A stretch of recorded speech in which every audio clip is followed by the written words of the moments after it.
I was laying in front of a bush, and I remember dozing off and looking up, trying to, check my surroundings. And I'm fighting the sleep, and that bush in front of me turns into George Foreman.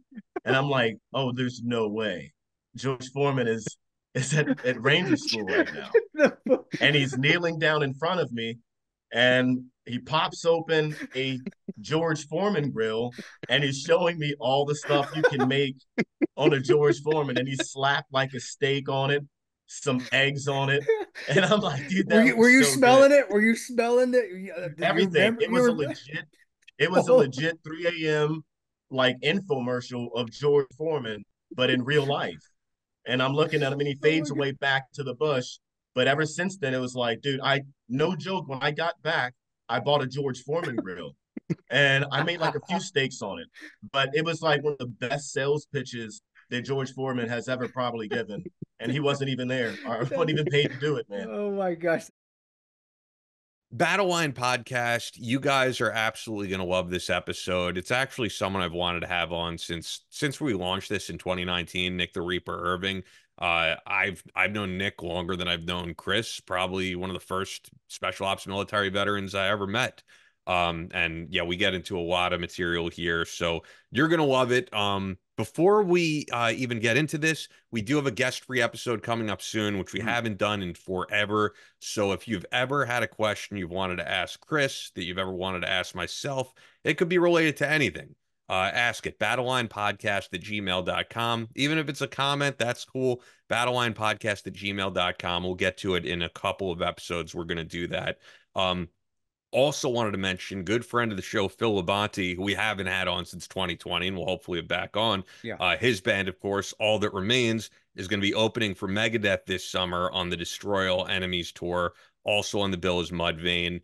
Yeah, and Harold, if you could kind of scroll some of the dates. And you know what? Actually, Harold, if you could play some of the Madness video, because for those Yeah. who don't know, Chris is in the Madness video, which is personally my favorite All That Remains song. I mean, and I thought you were great in the video. I So was excellent. I loved doing the video. It was yeah, fun. It was fun. And they had it hit close to home. We talked about it on the show, and I sure. personally have talked about it because I was going through a lot of even personal issues that really wasn't acting.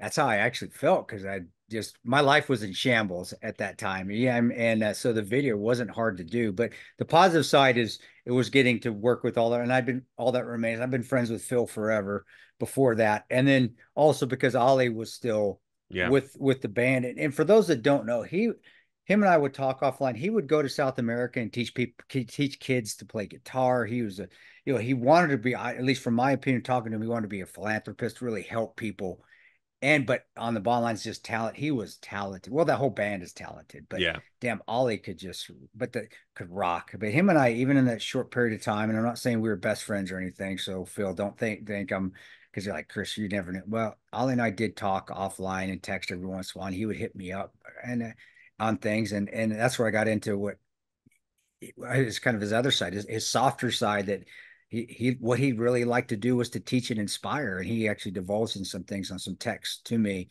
And then when I did some speaking events there in New Hampshire, I actually crossed past them at the airport, and I have a I didn't picture of realize him. that. Okay. Yeah, him and I got a picture where we're doing at the airport, but just a great dude and somebody that's a talented dude, a, a wonderful person, wonderful heart that we lost way too early, man.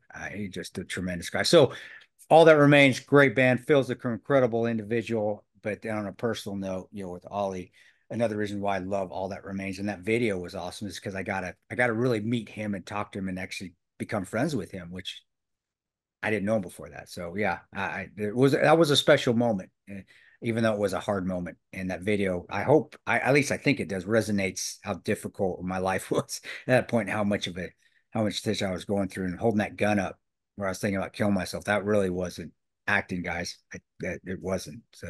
So Yeah. I don't know. Obviously, it resonated with you a little bit. Oh, So maybe resonate with me yeah. fully, and it's like I said, probably my favorite song with them. So Thank you. great band though. If you guys get a chance to catch them, I mean, like I said, you'll see the dates on the screen. There's a ton of them. They're kind of playing all over the U.S. And I mean, come on, Megadeth, Mudvayne, I All know. That Remains. That's a great lineup. So that kicks off in August. Hopefully, we'll get Phil Labonte back on to talk about it and promote it a little bit because it's been, like I said, 4 years since he's been on. You got to say something or it's not going to We got to get Dave Mustaine on too, man. Come on. Dave Mustaine would be get him excellent, on. man, because Dave Mustaine has always been outspoken politically in terms of like pro-America, and also truthfully very outspoken as a Christian. I think he would love to come on the show.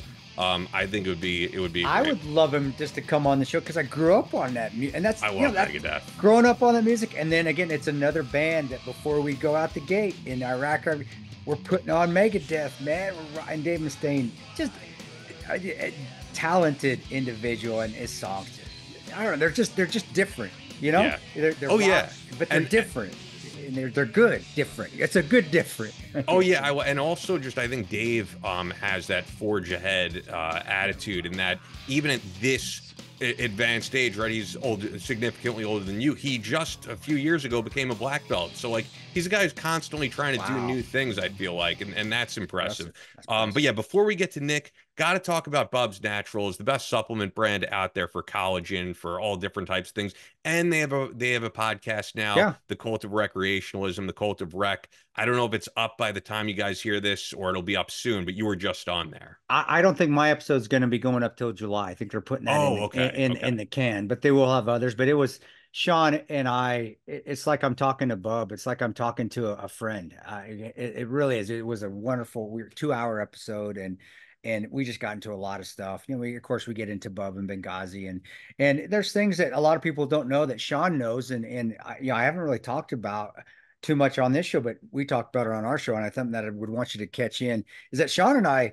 He was telling me about Bub, and for those that don't know, and I've never said this, and you're going to hear it on his show that when they were renting that plane from Tripoli to Benghazi, the CIA wasn't going to pony up the money, and Bub actually gave the authorization to get, and because he had 50 grand in his account to pay that plane. Bub was going to give 50K of his own money to rent that plane in Tripoli to get from us to get them from Tripoli to Benghazi to us. So I would say that people haven't heard the story, but we did speak about it when Sean was on. So they go back in the archives. Unless you listen to our show, I guess. Yeah. And we got into that a little bit more because it was Sean's time. It was kind of a venting for Sean because then we got into that they weren't willing to pay for Bub's funeral. But that's the kind of guy that Bub was. Yeah. Go back in the archives and check those out. We've had Sean Lake on twice.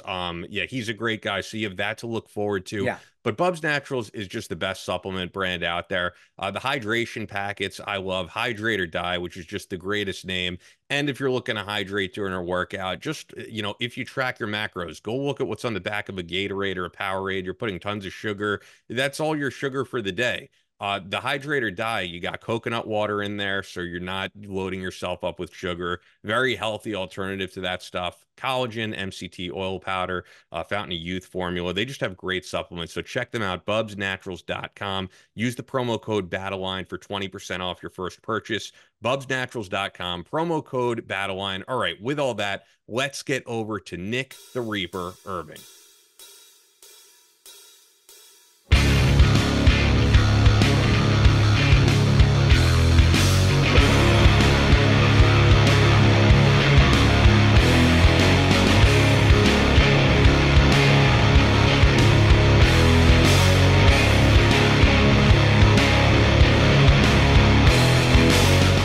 From Kansas City to New York City, from planet Earth to extraterrestrial life in space, a podcast with no equal, engaged in unconventional warfare through your speakers and headphones.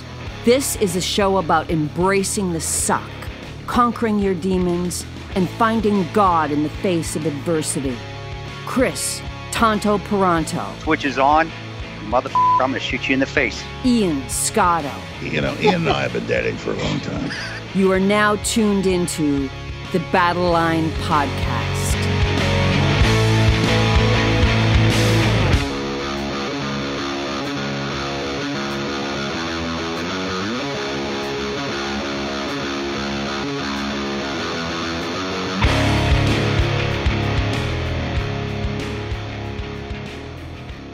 Actually, I should ask you. So you guys you haven't actually hung out together?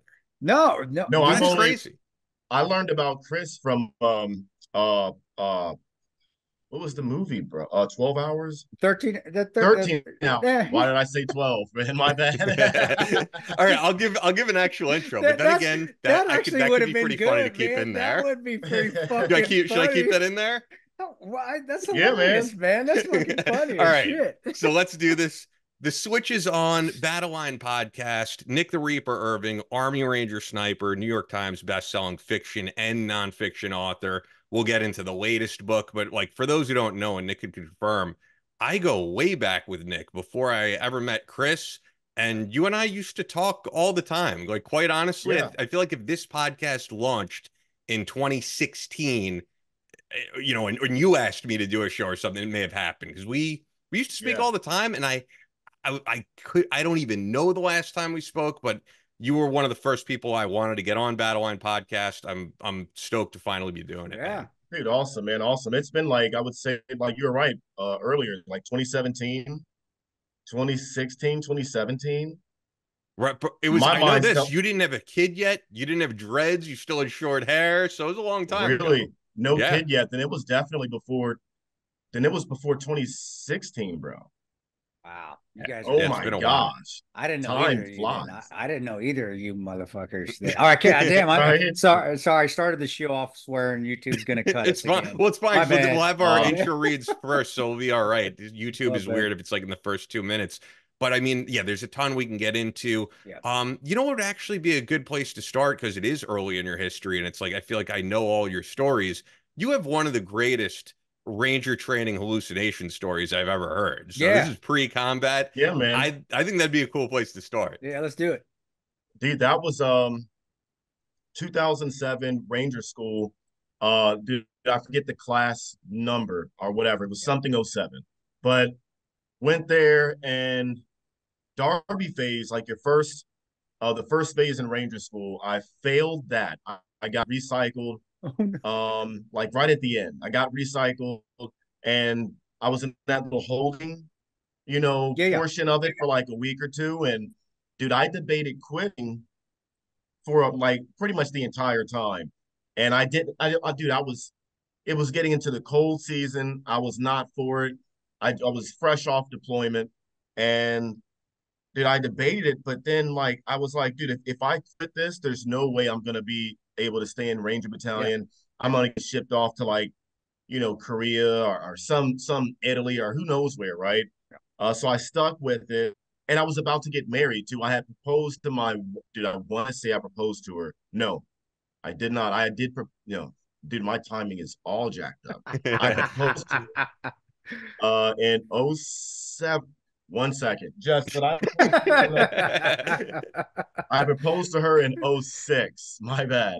Went to Ranger School '07, and I called her on the phone.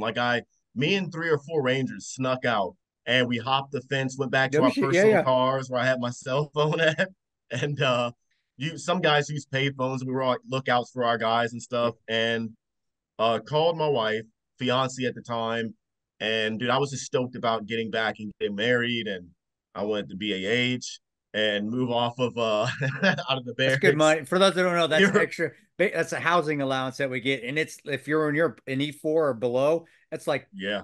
that doubles your pay. So It, it's a lot of oh money. yeah. So Yeah. dude, I couldn't wait. And yeah, I was that little holding pattern in Darby.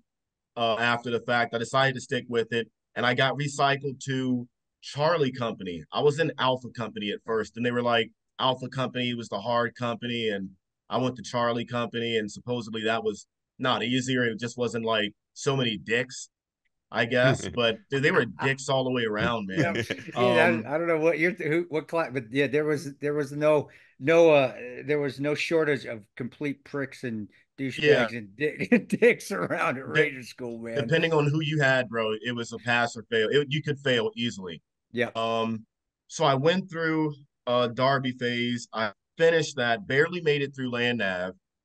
Dude, I was smoked. This is like my second attempt going through Derby, and Derby's pretty tough, like when you're coming off of the deployment, you're eating ranger food in the chow hall, and you're eating pretty good. And when you start losing that initial 5-10 pounds, life starts to suck and you're not sleeping. And dude, I went to land nav, and I was like jacking up my points, man. I couldn't find anything, but I did find a road.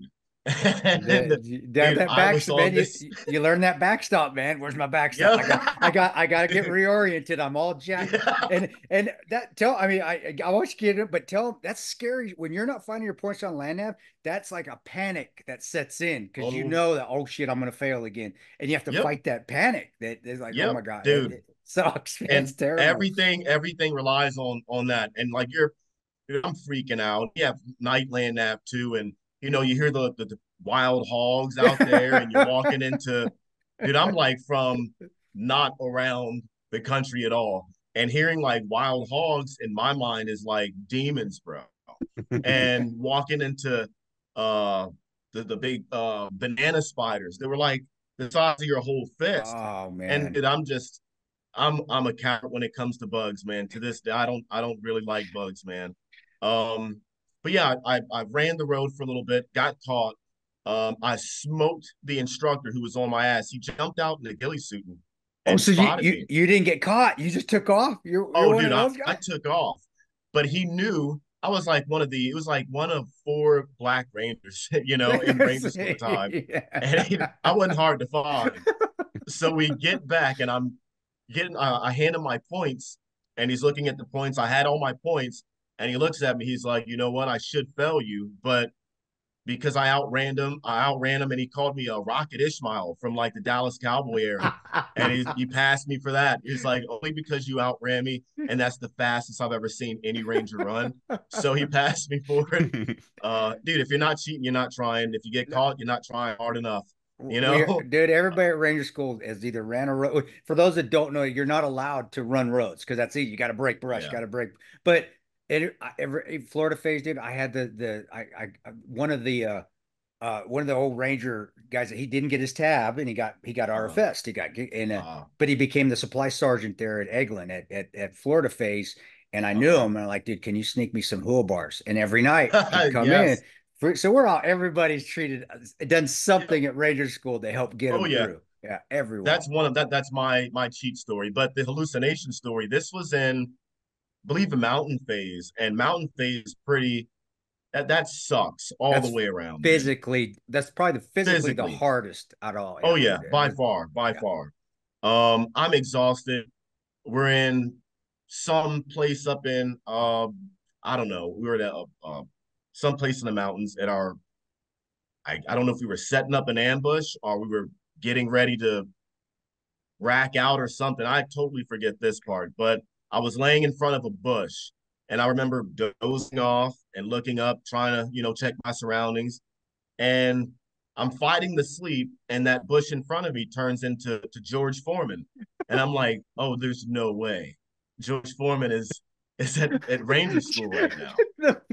And he's kneeling down in front of me, and he pops open a George Foreman grill, and he's showing me all the stuff you can make on a George Foreman, and he slapped like a steak on it, some eggs on it, and I'm like, dude, that Were looks you so good. smelling it? Were you smelling it? Did you Everything. remember? You were It was a oh, legit 3 a.m. like infomercial of George Foreman, but in real life. And I'm looking at him, and he oh my fades God. away back to the bush. But ever since then, it was like, dude, no joke. When I got back, I bought a George Foreman grill, and I made like a few steaks on it. But it was like one of the best sales pitches that George Foreman has ever probably given, and he wasn't even there, or wasn't even paid to do it, man. Oh my gosh, that is the funniest. And I've heard a lot of freaking stories. I wish I had one that funny. The weirdest thing I saw was Wizard of Oz, those little flying monkeys in the trees and at Really, Florida you saw phase. the Yeah. monkeys in the trees? I I saw saw like little elves. The I, leaves look like elves. they do. That's a, I know, to me, Yeah. they look like those little Wizard of Oz flying monkeys. Is where Wow. I saw them, but I could see them as elves Yeah. too. They look like little elves. Yeah, man. People, there's range school suck. It does suck. I went through in the winter Yeah. time. Went through in 2000, and Wow. the winter. Yeah, I'm old as fuck, dude. Don't get you can give me No, shit I'm not later. wild like that. I was gonna say, but did they still have I'm pretty sure they got rid of it. Not Florida, No, the desert phase. desert. They had gotten rid of it. Yeah, they Okay. gotten rid of it. So it was still just they extended Florida, and you'd gone through it that time too. So they had already done it, but they got rid of desert phase, but they extended banning phase a week, and they Hmm. put 3 extra days on Florida phase. So Hmm. I mean, not saying that it was any. I don't know. I didn't go through desert. The desert guys. You know how it is. It's always harder Yeah. back in the day. It's always harder. It's always. Yeah. Yeah. But I'm not going to say that. All I can say is that even when we went through in the wintertime there, it still was miserable. But there's so many funny stories like that, like or just Uh-huh. the droning stories where you see a guy Oh zombie my. walking, and I droned, Yep. or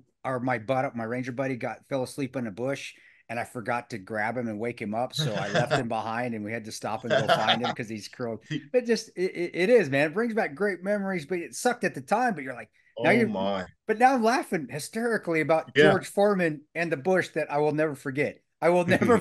forget that story. Dude, Um, there's when you're going through it, it's like it's one of the you can't wait for it to be over. And no, yep. everything's like one big blur. I look forward to the next meal. In Mountain Phase, it was the blueberry Blueberry pancakes. pancakes. Um, The Florida phase, it was the waffles and just being able to eat Waffles, yes. and Oh stealing my butter. gosh. Man, Yeah, I stole butter like it was cocaine, man. I was like, there was like a bag of cocaine. yeah. There's butter right there. Let's get it. Look out. And it just My chomping thing down was butter. not butter. I stole the Gatorade packets, You the powdered Gatorade packets. how did you get those, man? Yeah, that's pretty Dude, damn talented. How I stole a couple of Gatorade packets and I would pour those down like crack. And then once that was gone, one of our guys had a grid location to a can of a Copenhagen long cut. Oh, And that dude, he shared it with the class. I'm not even at the time, I did not even dip, but I dipped then, and I was a smoker, but dipping was like one man. of my first, like it was a rare occasion. My first experience with dipping was before an airfield seizure, and I remember throwing up. My second was like in ranger school, and dude, I had to swallow the entire dip. The instructor, he could smell it. He was like, I smell Oh yeah, yeah. fucking Copenhagen. I'm like, how does he smell this? He must smell bad, dude. And he made us all get into a line, and he's walking down the line, and we had to show him our mouths. Dude, I gutted it, and it was the sickest I've ever been in my life. So when you In went my through, life. they had been because when I went through, we could still dip. We could still chew and dip. Really? Yeah, Oh no. they had an so they did. When did they outlaw? I know they did because All they did. Some tobacco. general came, but is it just health? Why? It was healthy because I don't know. a lip kit. I mean, because to go Dude, back, if a can of dip would have been like heaven, and it was at the it, time. oh, dude, But it was. We were they allowed. banned No, go ahead, all go of ahead, it, go ahead. all tobacco. Yeah, they banned all tobacco products. That is so nut. I mean, I heard that, and I'm Yeah. glad I didn't go through it that time because it did it. We were able to buy 12 things before each phase, and it was either gum because you can still have gum, but you can still buy gum at the PX before a phase. Sometimes they let us in. Dude, I don't remember going to the PX before any phase. They I we remember they did could we let go any? I don't know. they if we were a good class, it depended on how you were. If you were doing Oh, dude, we well, were, yeah, yeah. it's like, oh yeah, we were, or we could get it in care package because at the end of, and Yep, actually, you yep. have a story because that story, and those are always great stories, and that resonate me. Do you have at end of phases where we were able to get care packages? Did they let you have care packages, and what your wife send you, man? And do you remember? Because I remember there was just food everywhere because guys would gorge Yeah. themselves on I that care remember package. that in Florida. And dude, do have a story, but this was the funniest to me. But no, I never got a care package. Like I just didn't. I What? wasn't like Hey, into. Jessica, what's going on? Hey, Hey, Jess. what's going? Yeah, I I didn't. I don't think I did. I ever write you? I did write her, and I told her, "Hey, I can't wait to get married." That was like all I asked for. That was That's my thing. But no, I never asked for any care packages. Guy would take some, not take some. Guys would share it with us if yeah, they we had all like a bunch shared of it. stuff. Yeah, Yeah, yeah. we would share it. But I do remember laying in the bunk, trying to sleep, and all the care packages were laid out at the foot of Yeah, the yeah. big bunk Yep, beds yep, and yep. in Florida phase. And Yep. I'm looking at this guy, and he's just munching on who knows what, some candy. And dude, he uses his pocket knife that's tied down on his hip to cut open a bag. and he's sitting there droning, and I'm watching him, and he drops the knife, and it goes straight into his thigh. Dude, he pulls it out. There's blood everywhere, but he ends up not graduating. He made it all the way to Florida, and ends up not graduating. He stabbed himself in his thigh, and like with really bad bleed. It was bad, dude. Holy, But and they didn't let. Did he pass all the fake? I mean, did he get all his goes, or did he? It's just yeah, because he was a go. This was at yeah, he was a go about to graduate, but he stabbed himself in his thigh and it ruined everything. He dozed off and while standing, and it was a pretty good sized pocket knife. And I remember this trail of blood, and he didn't scream. I remember that. He just said, "Oh no." It was Oh the no, weirdest, funniest thing. But I felt bad for him, for not graduating. that My thing sucks. was just I think that's my son. Yeah. Yeah, so we could blur him out. We could have Howie. if we want to You won't even be able to see him actually because he's blurred the way Zoom is. But we can blur him if you because I don't have my kid. Whenever my kids are they get blurred out. So just let us No, know. whatever, dude. Yeah, I thought it was a ghost, to be honest with you. it I was like, wait was a minute. It was George Foreman, man. George Foreman coming back Foreman. again, man. My story was drinking the water. You know those? I don't know if they had them when you were like iodine tablets. Yeah. We do put in there? iodine, or they just, Yeah. or sometimes they just bring out bleach and they just put a dot of bleach in Bleach in it? But we had Yeah, iodine yeah. tablets too, just depending on the RI and who wanted to be a dick that day. Do Yep, iodine yeah. or bleach? Yeah, that's what it was. Dude, I remember taking dude, it was Florida mountain phase, and the water would, I guess, like the frozen in the morning times, the little it would make the stream, really cold and fresh water, and it looked fresh. Looked it. But walking, I had ate some leaves. These leaves that were on a tree, I was starving. So I grabbed a handful of leaves and I decided to eat them, and it tasted like mint. And I was like, dude, this is probably pretty good for you. I don't think it really tasted like mint, but it did at the moment. So I reached down, I took my canteen and I dumped it into a stream, and it looked like a Dasani water commercial or something like that in my mind. And I start chugging the water, and I look upstream and I see a couple of rangers taking a piss in the stream. But in my mind, I'm like, you know what? It's flowing pretty quickly. Dude, I'm droned out. Whatever. Some days go by, maybe a couple of days. I don't remember. But I do remember my stomach was, just I didn't feel right. And my bowel movements were not the same. The rare ones that I would have. But it got to the point to where I was keeping up on a movement. We had just got into like a ambush. They set off those big grenade simulators. The already simulators. Yep. And I'm running, trying to keep up with with whoever the assault force, whoever I'm with, and I had to drop a deuce, man. I tried to unbuckle my pants, drop my pants, and while trying to run, simultaneously dropping a deuce. And the RI is behind us. And he's like, well, he stops movement because he's like, Ranger, did you just paint that bush behind you? Dude, I sprayed it like it was spraying.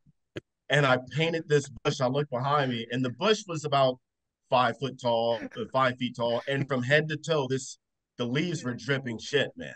And I'm like, that was, I can't believe dude, I had to go to the hospital, not the hospital, but to they have the little med station. The med stations there at like the Yeah. I got you. Yeah. Dude, I got pumped up with IVs. I had some medicine, antibiotics or whatever, but I had worms or a bad bacteria in my intestines or whatnot. I ate a pepperoni in Florida phase. I made it all the way to Florida phase, and we got on the helicopter and the pilots passed out like snacks and stuff. Yeah. I don't remember like what it was. It was a chow bird or something like that. They call it the chow bird. And it's like not supposed to happen. The chow birds, the medics or the crew chiefs, they feel sorry for us. Yeah. And if you get on the special chow, it's like winning the lottery. You get on that chow bird. Yeah. They have, and you won the lottery. I didn't win the lottery, man. You won the lottery, dude, man. I got to win the bird. They passed out a big fresh pizza, pepperoni. And I remember taking pepperonis off and eating the pepperonis. And I shit you not, no pun intended, but when we landed, I shit out like a whole pepperoni. It came right out, dude. It was really bad. but I made it. I lost 35 pounds, man. I was sucking by the time I got to Florida. And yeah, after the fact, I couldn't feel my toes for my big toe for like a year after Ranger school. It was the weirdest experience. Numb feet, dude. Yeah, brutal. You know Not that brutal, but I would that not. I could not do it again. No. I was lucky I didn't have any bowel problem, and that is so, you know, it's odd that you did, and that sucks that you did, because we don't get to eat a ton, so everything you're eating, and man, Yep. you must have had it bad, because that food, usually our bodies are processing it because we're not getting Oh, enough, big time. and you're Oh yeah. pooping. That I felt sorry for because we had guys that did have bowel, like same thing, they'd eat something and get worms and then have bowel, And you have and ulcerative colitis. and I have think two ulcerative of all colitis. Yeah, people. I'm glad I didn't get anything, What because is that? it's an inflammatory bowel disease. Basically, I have Oh, okay. ulcers all over my lower intestine and colon that causes me to shit blood and mucus. And Ouch. when it flares, but Ranger School, I didn't have an issue because we weren't really eating a whole bunch, and Mm-hmm. I was, you know, and they did one thing. I did get on. I was on prednisone during Ranger School. So, but the thing is, I know from like my grandpa, you put on a ton of weight, right? Put a ton well, of fat. you can, but I lost 35. I lost actually about the same, 37 pounds, Yeah. Wow. 30. I'm used to people on prednisone, they get like a big gut. No, if you're sedentary and you don't work out and you just sit on your ass and you eat all the Yeah. time, you also want to get off it. But anyway, that says a lot about your character, bro, because that's just going through Ranger School sucks. Obviously, the stories, but having to shit and having diarrhea the entire time, and then having assaulting an objective and taking a shit while you're that's epic, man. That's fucking epic. I did not make it to the. I did not make it to the objective. I was going to ask you, did you make it? No. I had to get on the back of the truck and shipped out to the med station. Oh man, I never made it to that objective. I met up with the. It was after the when I met back up with my guys after the objective, and it was during the phase where they make you pack like all your MREs that you're gonna take. I forget but they make you pack a ton of MREs, and it's up to you to decide how you're gonna eat them. Dude, I ate all of my MREs like day one. I was begging for like Skittles by day two, napkins by day three. Dude, it was bad. Yeah, but you passed and you got through. Yeah, obviously. Were you a fucking chow thief, dude? Were you a Florida chow thief, bud? You were yeah, you? Yeah, yeah, yeah, Dude, that's very. Yeah. I remember because you guys I ration. That's Florida phase where you ration your shit because we're out there for like 12 days and you ration it. I remember, man. I guarded because mountain phase, a guy did. You mean a chow thief stealing other people's chow? Yeah. I would dumpster dive. My bad. I would dumpster dive. So we went back to dude. They would dump half the stuff. I would dumpster dive and put like bread or some beans or something in my pocket, and I would just dumpster or mashed potatoes in my cargo pockets. You did just scoop it out. Yeah, you did. I couldn't do. I tried. I was like, I can't do this. I'm gonna barf. I'm gonna puke. And dude, I was starving. I'm like a fat person at home. I'm fat at heart, man. I'm fat at heart. I'm fat. We've seen the pictures. You're still shredded. You're still a shredded Ranger, my man. Dude, I don't know what that comes. That's genetics. It's better to be lucky than good, right? It's better good. I got good genetics, luckily right now, but I'm getting older. It's wearing on me. The Ranger School. How old are you? 53. Chris? 53. What? Yeah. It's the Mexican. It's the Latino oil that keeps my skin all supple. Dude, yeah. It's the Mexican. It's the Garcia in me, man. It keeps.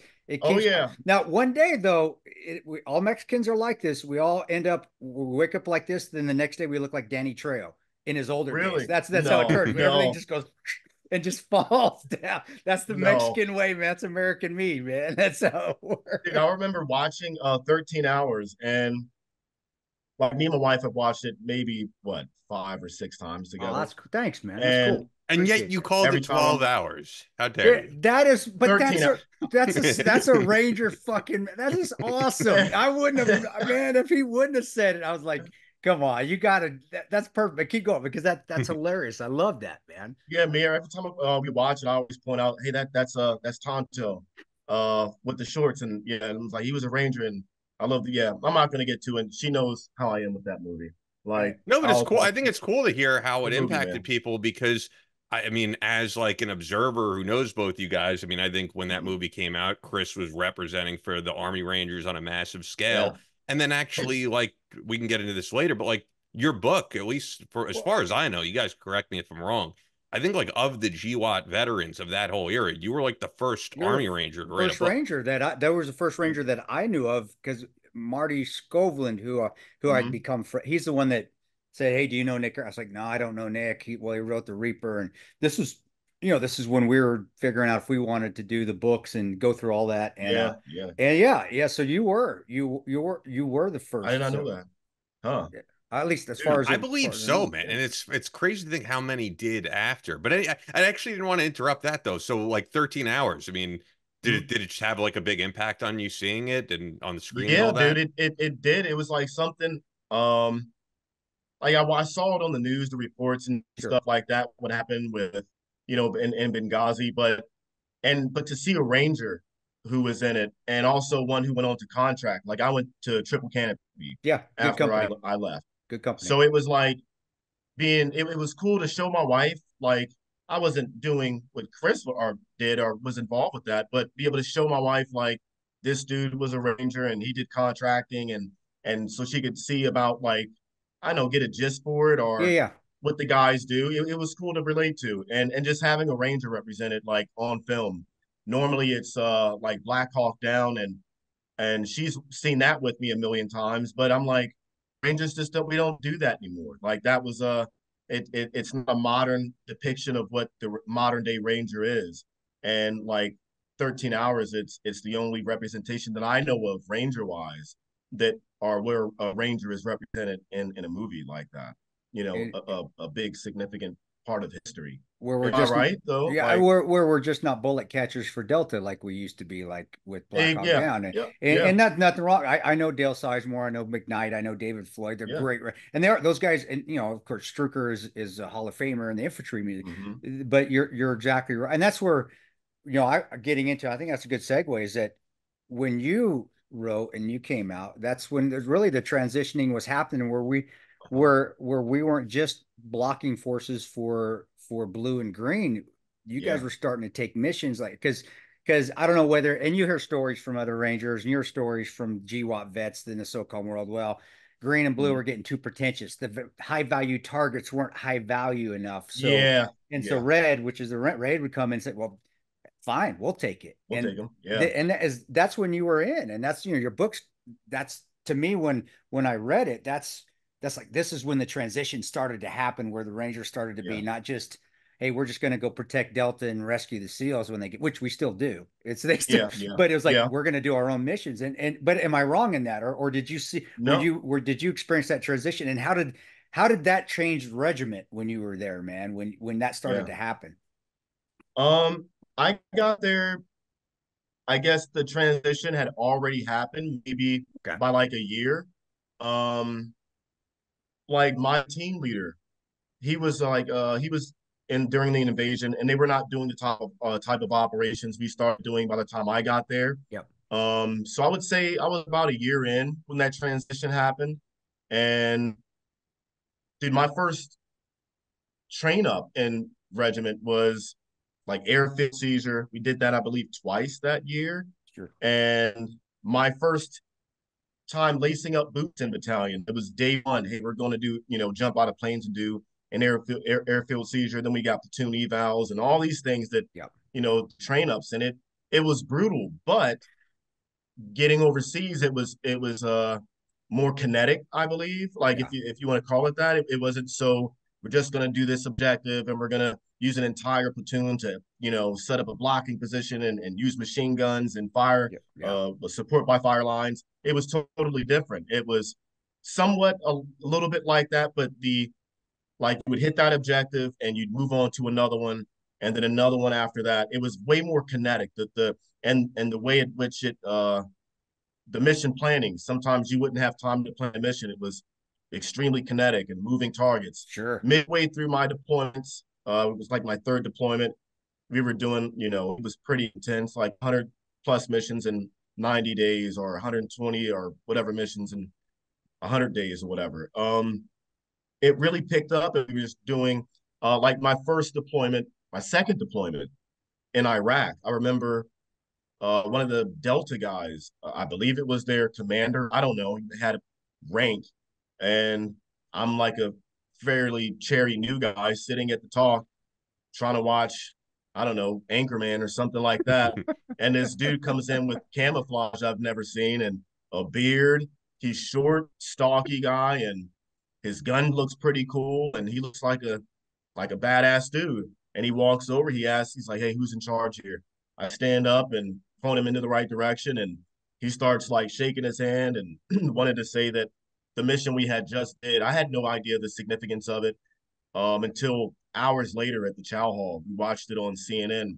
It was like the number one, two guy in this region in Iraq or whatever. And Delta had passed it on to us because they went on to do another hit simultaneously during that time. And like we ended up helping Delta take out, and it was a badass mission. And like that's when I noticed the change of we were doing way more like focused on high value targets and direct action raids. It 98% of the stuff that we did was under the cover of darkness, night action raids, 4 to 8 hours, you're in a target, off the target, processing all the stuff that you have back at base, and you've turned in the prisoners and everything like that.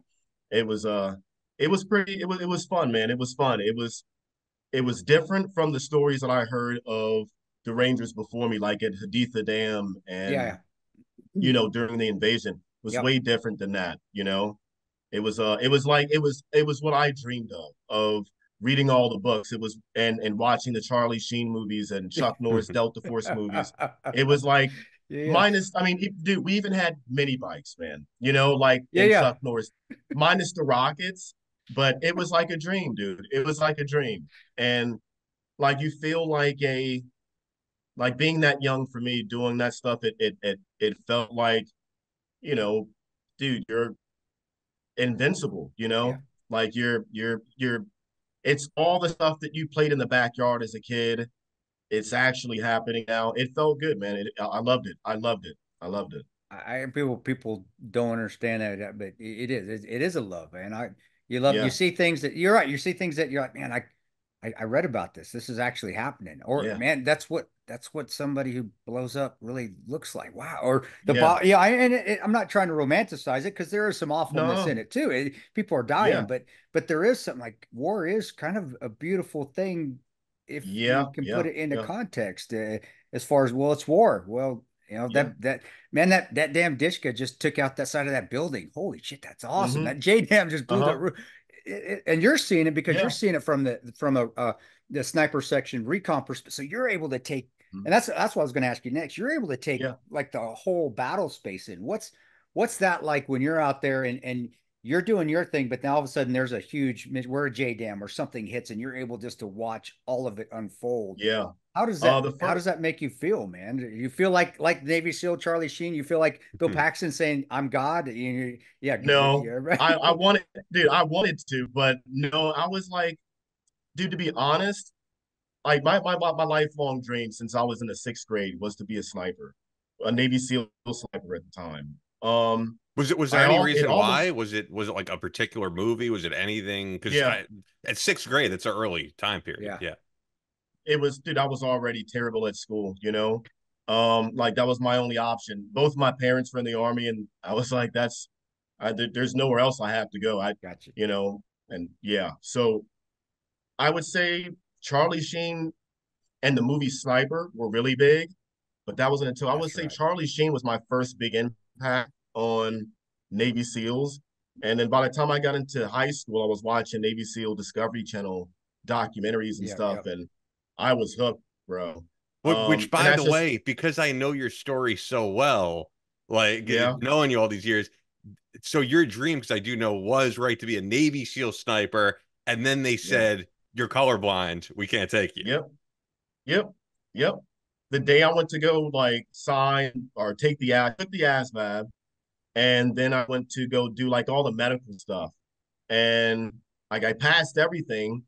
And dude, I have like flat feet and stuff, and I even tried like make my foot arched and shit, but it didn't work. But dude, I was trying everything I could to be accepted into the Navy. I was in Navy Sea Cadet in Annapolis, the Navy Sea Cadet Corps. I went to the Baby SEAL program. Dude, I was Yeah. prepped. I even had a Navy SEAL shirt, you know, and I just didn't wear it out in public. And I don't know, maybe once or twice. Yes, I'm a Navy SEAL at 16. But dude, I was that kid and took the Easy Horror color vision test. And all I remember was looking at 14 different. I still have the medical Yep. thing for it. It was 14 pictures, and the only picture I saw was the picture you're not supposed to see. And every time they turned the page, I was like, I don't know. But I noticed it, bro.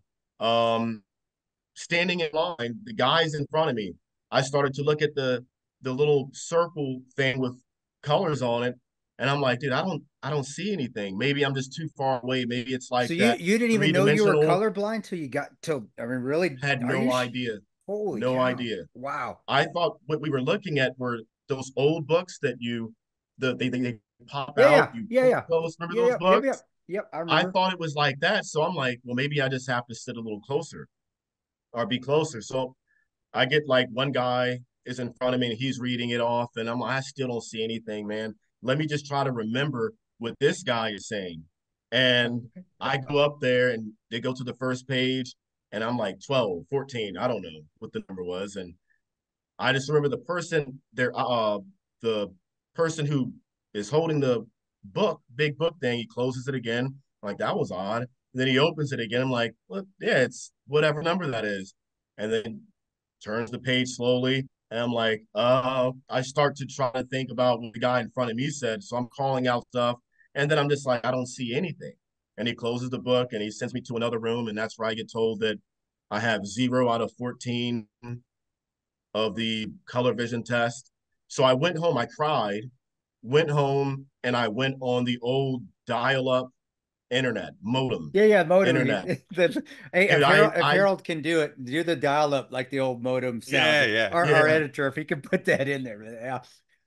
dude, I went home and I tried to study for all the possible combinations that I could find on the computer at the time of the easy horror test.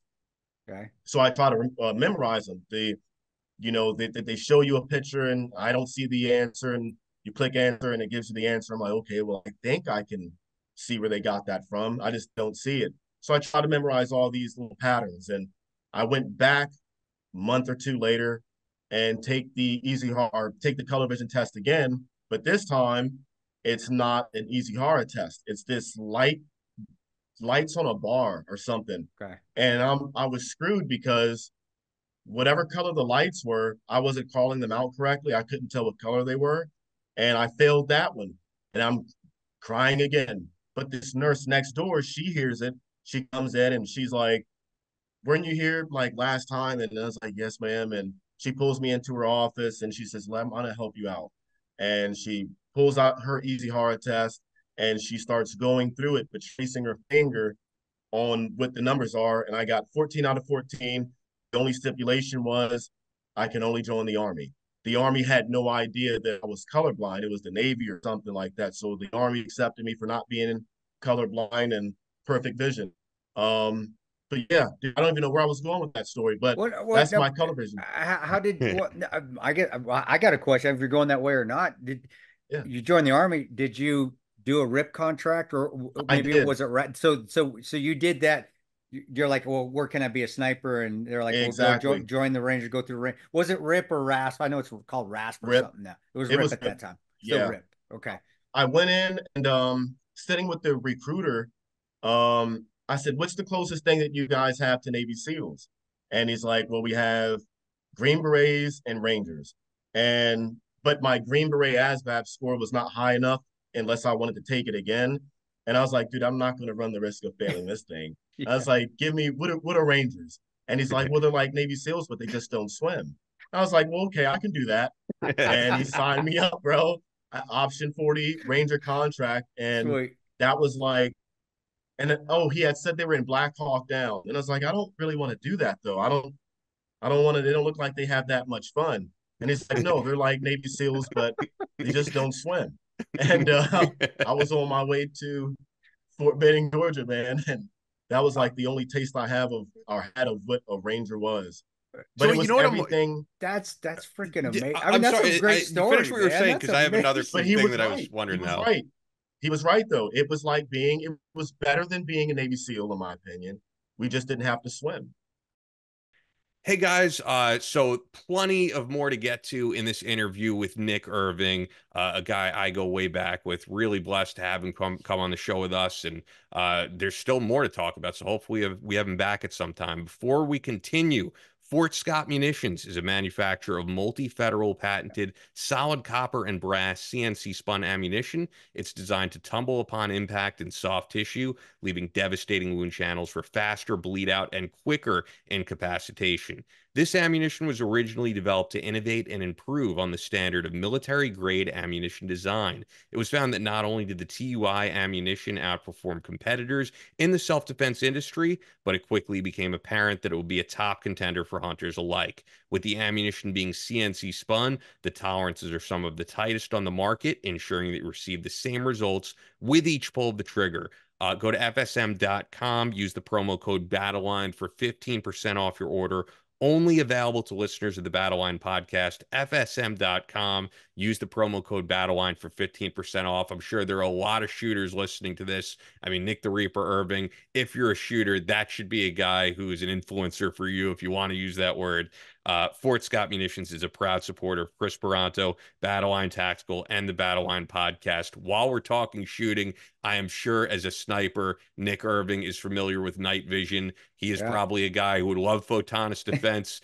Just throwing it out there. Now you can have the superpower to see in the dark with the Viper Binocular Night Vision System by Photonist Defense, which is the global leader in night vision solutions, providing more high-quality night vision capabilities than anyone. Military, law enforcement, and public safety end users utilize Photonist Defense solutions to give them the edge at night in tactical situations and rescue operations. Hunters, shooters, boaters, and enthusiasts can rely on the Photonist Defense Viper Binocular to become masters of darkness. The new Viper binocular system carries the same features and benefits as the Photonist Defense Viper monocular, with a ruggedized body, and harnesses the power of the Echo Intensifier tubes, giving you sharper images, reduced halo, and industry-leading ultra-fast auto-gating across the range of dynamic operating conditions. Visit photonistdefense.com for more information, or look for Photonist Defense product options from your night vision dealer. They're the best night vision out there, guys. PHOTONIS defense.com. And with that, let's get right back to Nick Irving. That's What I was going to say though is we got to this how you said that you grew up at a really young age wanting to be a sniper. So what I was wondering, were you shooting at a young age, like, because you're obviously extremely talented at it. So dude, yeah, I was sneaking out my pellet rifle and stuff, shooting out the lights and the street lights in our neighborhood.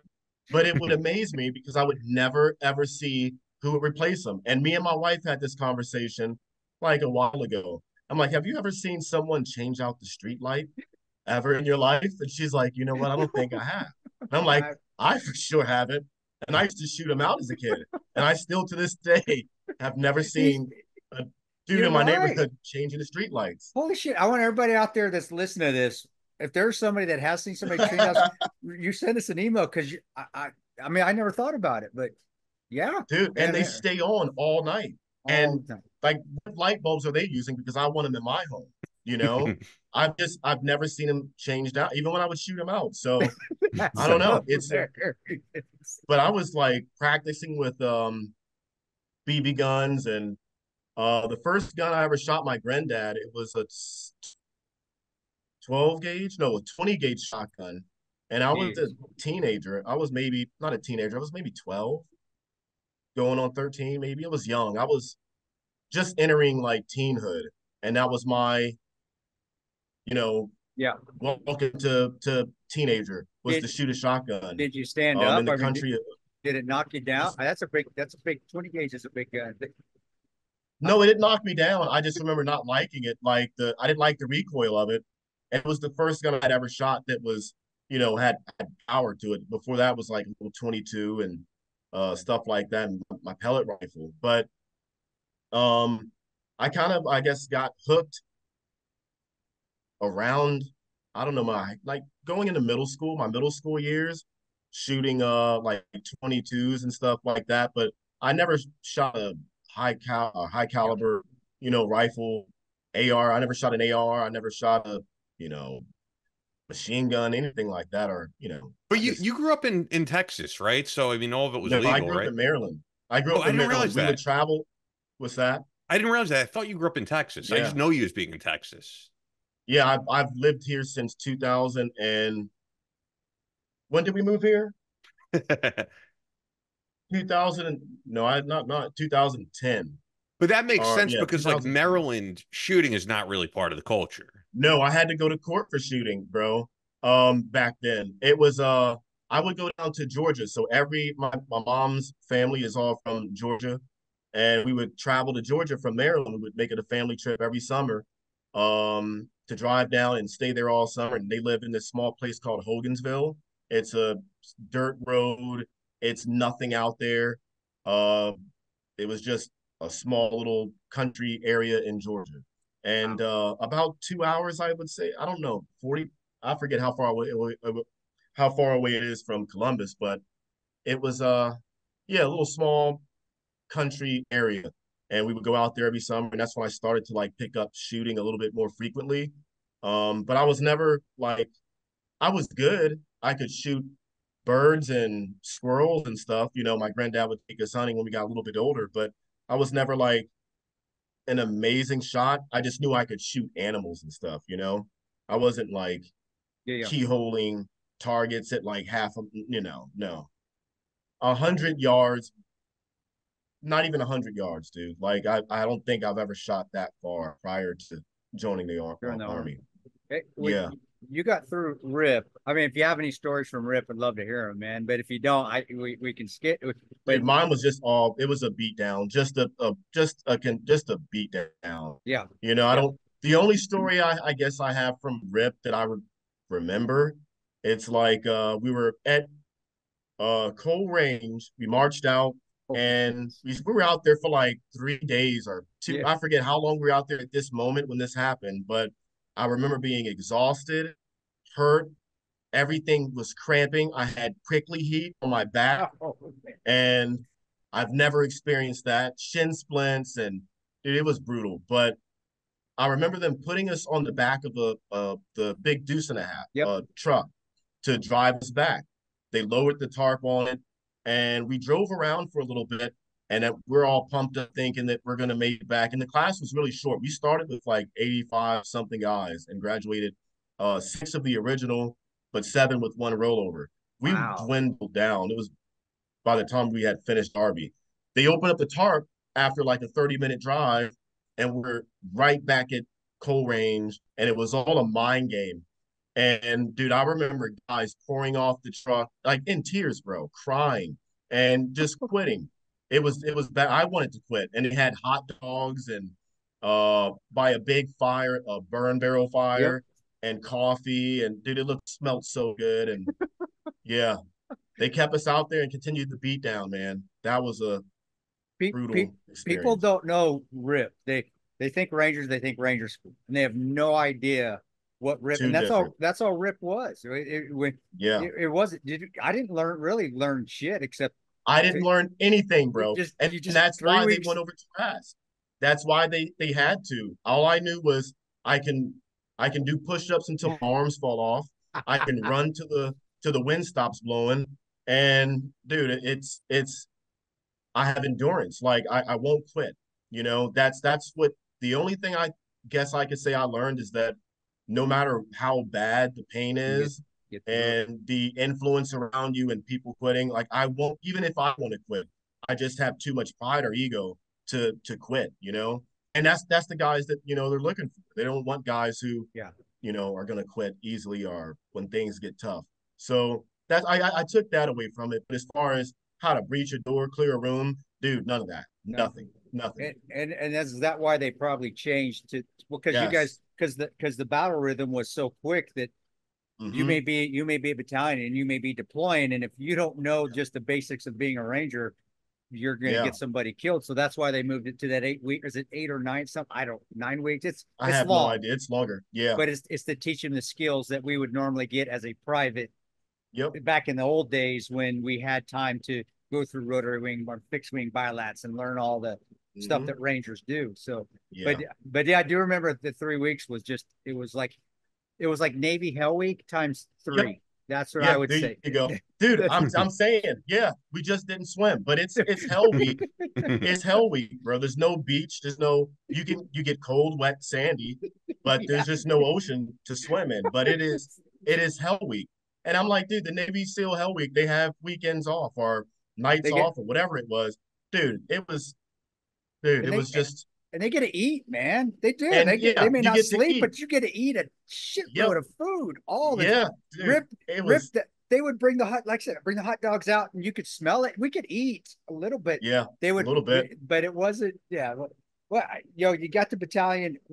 When going to sniper section, or did they have the Mhm. sniper platoon? Because it changed off and on, where they just had Yeah. a section that was part of headquarters company. Then you guys had a whole platoon. And what was it Mhm. like when you got there? Were they moving to morphing to their own platoon, or did they still have a small section company with headquarters? And how did you get into it? Because that's an elite thing. Yeah. You don't just go to sniper section when you go to battalion. You've No. got to earn your stripes.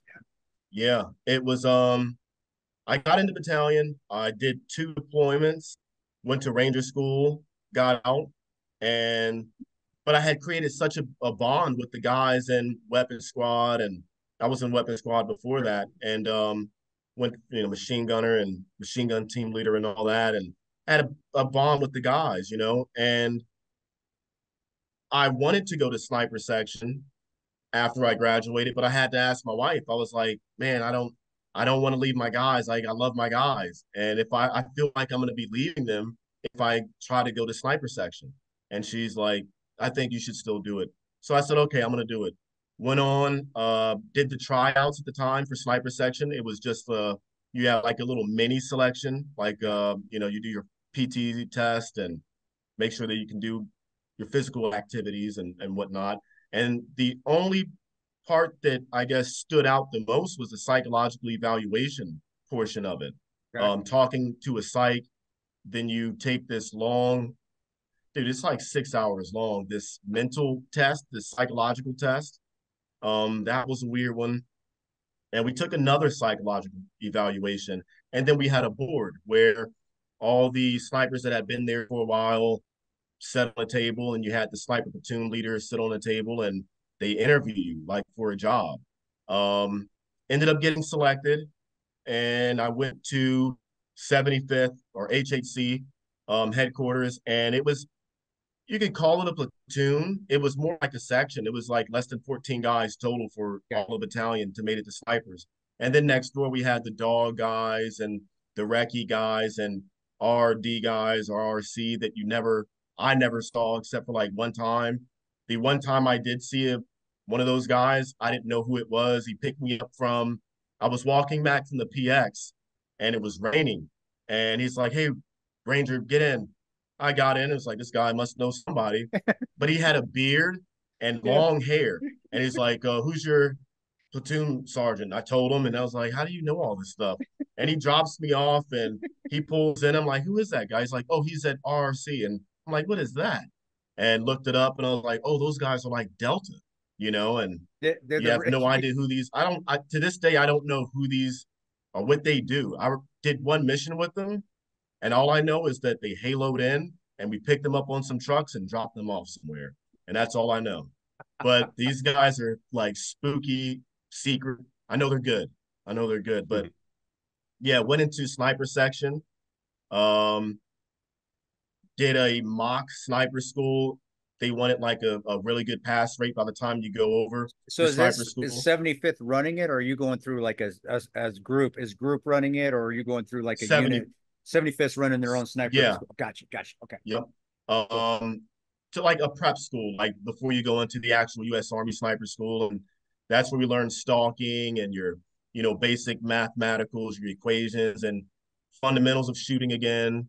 Um, you can hold a group with your M4 at the 100 yards, 25, whatever it was, and Sure. make sure you can still hold the group within the weapons capabilities. And once you are they're successful with all that, they send you off to sniper school, and that was an 8-week course. I take that back, dude. My time's messed up. Before I went to sniper school, we went to these civilian run courses out in Kingsville, Texas, and we went to one in um, NTC, California, or in this NTC, right? Fort Ord, NTC, yeah, you out of Fort Ord, Yeah. National Training. Yep, yep, yep. And they have like mountains out there and hills, and we did like high angle stuff. And the one in Kingsville, we did an extreme long range, and we were, we did a lot of shooting before going to sniper school, and went through different like, programs and schools that were civilian run, but 75th and the Army had sanctioned them. Then I went to sniper school after that. That was the 8-week course, and dude, that was not bad. It was like not what I expected. It wasn't I thought it was gonna be way more shooting, and it really was more stalking, target detection, more of like the ins and outs of what it really is to be a sniper. I thought it was just gonna be learning how to shoot really, really good. Like to get there, you can already shoot, but it's the everything else, the 90% of the other stuff that really makes you a good sniper is what they harp on. And they had incorporated like an urban portion into that sniper school because of, Iraq and Afghanistan and stuff like that. But passed it, and dude, it was all in all like a really good school. But I think applying it overseas was where everything kind of came together. And like the weight of the my job really came into it put everything into perspective. Like you don't realize as a kid wanting to be a sniper and becoming one that like people's lives are in your is in your hand, Yeah. and you have to know your job, and you have to be good at your job because you could get someone killed or may miss something. So it really settled in being deployed as a sniper, first mission on the ground, and having to engage. But like I never felt if I'm being honest, I never felt like I was good enough, Like I didn't feel like like they're trusting me and another guy to plan our own stuff, go over here and do this them. Dude, I'm like, I don't think I'm really that qualified to do this job, but you know what? We'll go for it. But I felt like that throughout my entire career when I held like the rank of, especially team leader, and when I became a sergeant. Yeah. It was I never felt that I was a great leader. Guys loved me. They followed me. I just never felt comfortable with telling someone something else to do. And if I hadn't done it, or I'm not willing to like be right there with you. And prime example, me and my spotter, Pemberton, Mike, he's after every mission, we would have our AAR personally and stuff like that. And after an engagement, I'm, being personal with him, like, dude, did I look like I was freaking out to you? Because I was freaking the fuck out. And he's like, no, bro, your face was calm. I'm like, no way. I was freaking out. He's like, what did I look like? I'm like, dude, I was trying to emulate you. You looked like you knew what you were doing and everything you had under control and like your emotions. He's like, no, dude, I was following you. I was freaking out. I'm like, I was freaking out too, man. But that's how I felt the majority of my career was I always felt like I was freaking out, not freaking out, but just not. I don't think no amount of training is going to prepare you to be comfortable, I guess you could say, with it being Sure. you know what I mean? It's hard to explain, man. It's never felt like I was good enough. It's I that just felt like the guys trusted me to do a job, and I did it to the best of my ability. But I was never like, hey, I'm really a great epic. I well, always felt like I was you just doing my can't job. you have an you don't if you have an ego then not going to be worrying about the other guys. You're worrying about yourself more. Uh, And you had that responsibility. And, to me, that's a heck of a lot of responsibility. And you guys did, man. We depended on our marksmen. We depended on DDMs, not just yeah. to shoot. It was, hey, who's coming, man? You're our eyes, man. What do you, and that's I guess is that probably what you were getting at as far as when you went through the Army sniper courses. They're Yeah, teaching you yeah. really, hey man, we Yeah. need your eye. Yeah, I need you to shoot, but you need to tell me if there's people moving, and you got to be able to call in air support too. That's just a huge responsibility. I've had to call in. Yeah. Yep. Yep. And that was like your platoon evals and stuff, and like being a ranger, and we all had to qualify at that time for our EIB, Yep. expert infantry badge, and that was one of the portions on there, like calling in for air support and Yeah. medevac, 9-line medevacs and all that stuff. So I was extremely thankful for how much battalion would like harp on stuff like that for the new guys, and they wanted every guy to be able to, hey, call in a medevac, or call in for some air support if you have to pick up the radio and be able to call in for air Be able support. to bracket in mortar rounds, be able to Bracket call in mortar field strikes. artillery. I mean, you don't think Exactly. about that, but yeah, that's a Yep. but when it with the line guys are like myself, when it came down to that, it's like, well, if that happens and I got to do that, my mortar team's gone and my snipers are gone, so we're pretty much fucked. So I'll learn it, but that's is you did this, and but that's what made the sniper section special and made it more selective, is you guys had more responsibility. So to hear you say that though, because I never got that from reading a book, or even just, I know you and I never really talked just first, but just the things I've seen, that you were never in control of the situation. So that, honestly, that's interesting to hear, because you don't come off that way as, holy crap, I don't have control. It's not, you're always, dude. Everyone else says that about me, but dude. I will freak out, bro. And I just don't show it. I think, yeah, I just think I have a really good poker face. I don't know how to play poker though, but does your wife say the same thing? Does your wife? she says the same thing. Yep. But I She was says wondering. Sorry, keep going. oh no, she was saying like if she knows something's really bad, if I freak out. But I've had like weird, not PTSD moments, but I've heard like fireworks go off when they're not supposed to be going off, and I'm like, in my mind, oh shit, we're getting ambushed, and we might have to run. And I'm like, she looks at me and she doesn't see that, or she reacts differently. But in my mind, I'm freaking out. I'm just gonna play. I don't know if it's in it calm, but Yeah. I What freak I was out, going to man. ask is was that weird then in putting out the book? Because I think when you put out the book, it's Nick the Reaper Irving, one of the deadliest snipers, and like you were put on this pedestal, and people are going up Yeah. to you saying you're a hero. And as someone who knew you at the time when you first put out the book, there are a ton of guys I've met in this community who are Yeah. egomaniacs, who do love people coming up to them and celebrating them and being, looked at as this larger than life figure. I don't think that's you. Like, I think Dude, that you're a very you're a very down to earth guy. So was it chill, awkward bro. to what? So Yeah. what do you say? I'm just chill, dude. Like Yeah, I didn't exactly. make You are. It's truly. So yeah. was it awkward for you to put out this book and now all of a sudden like you're celebrated on this mass scale and like being with you at SHOT Show, everyone's coming up to you and you are a Yeah. really down to earth guy. So it's a weird dichotomy, I guess. It is weird, bro, because like the book wasn't even supposed to happen to begin with. It started off as a diary. I was done contracting. I made it back and bought this home, and I'm like, dude, hella depressed in my down dark moment, and just life didn't feel like it was going the right way. And I remember chugging like, I don't know, it was a hell of a lot of beers and some Jack Daniels. And I called my dad, and my dad was like, he's like, son, you need to write down your thoughts and make like a diary. And I said, that sounds, my dad's not the type of guy to ever give advice like that. He was always growing up, you don't show emotion, you take the pain and throw it away. That was his motto.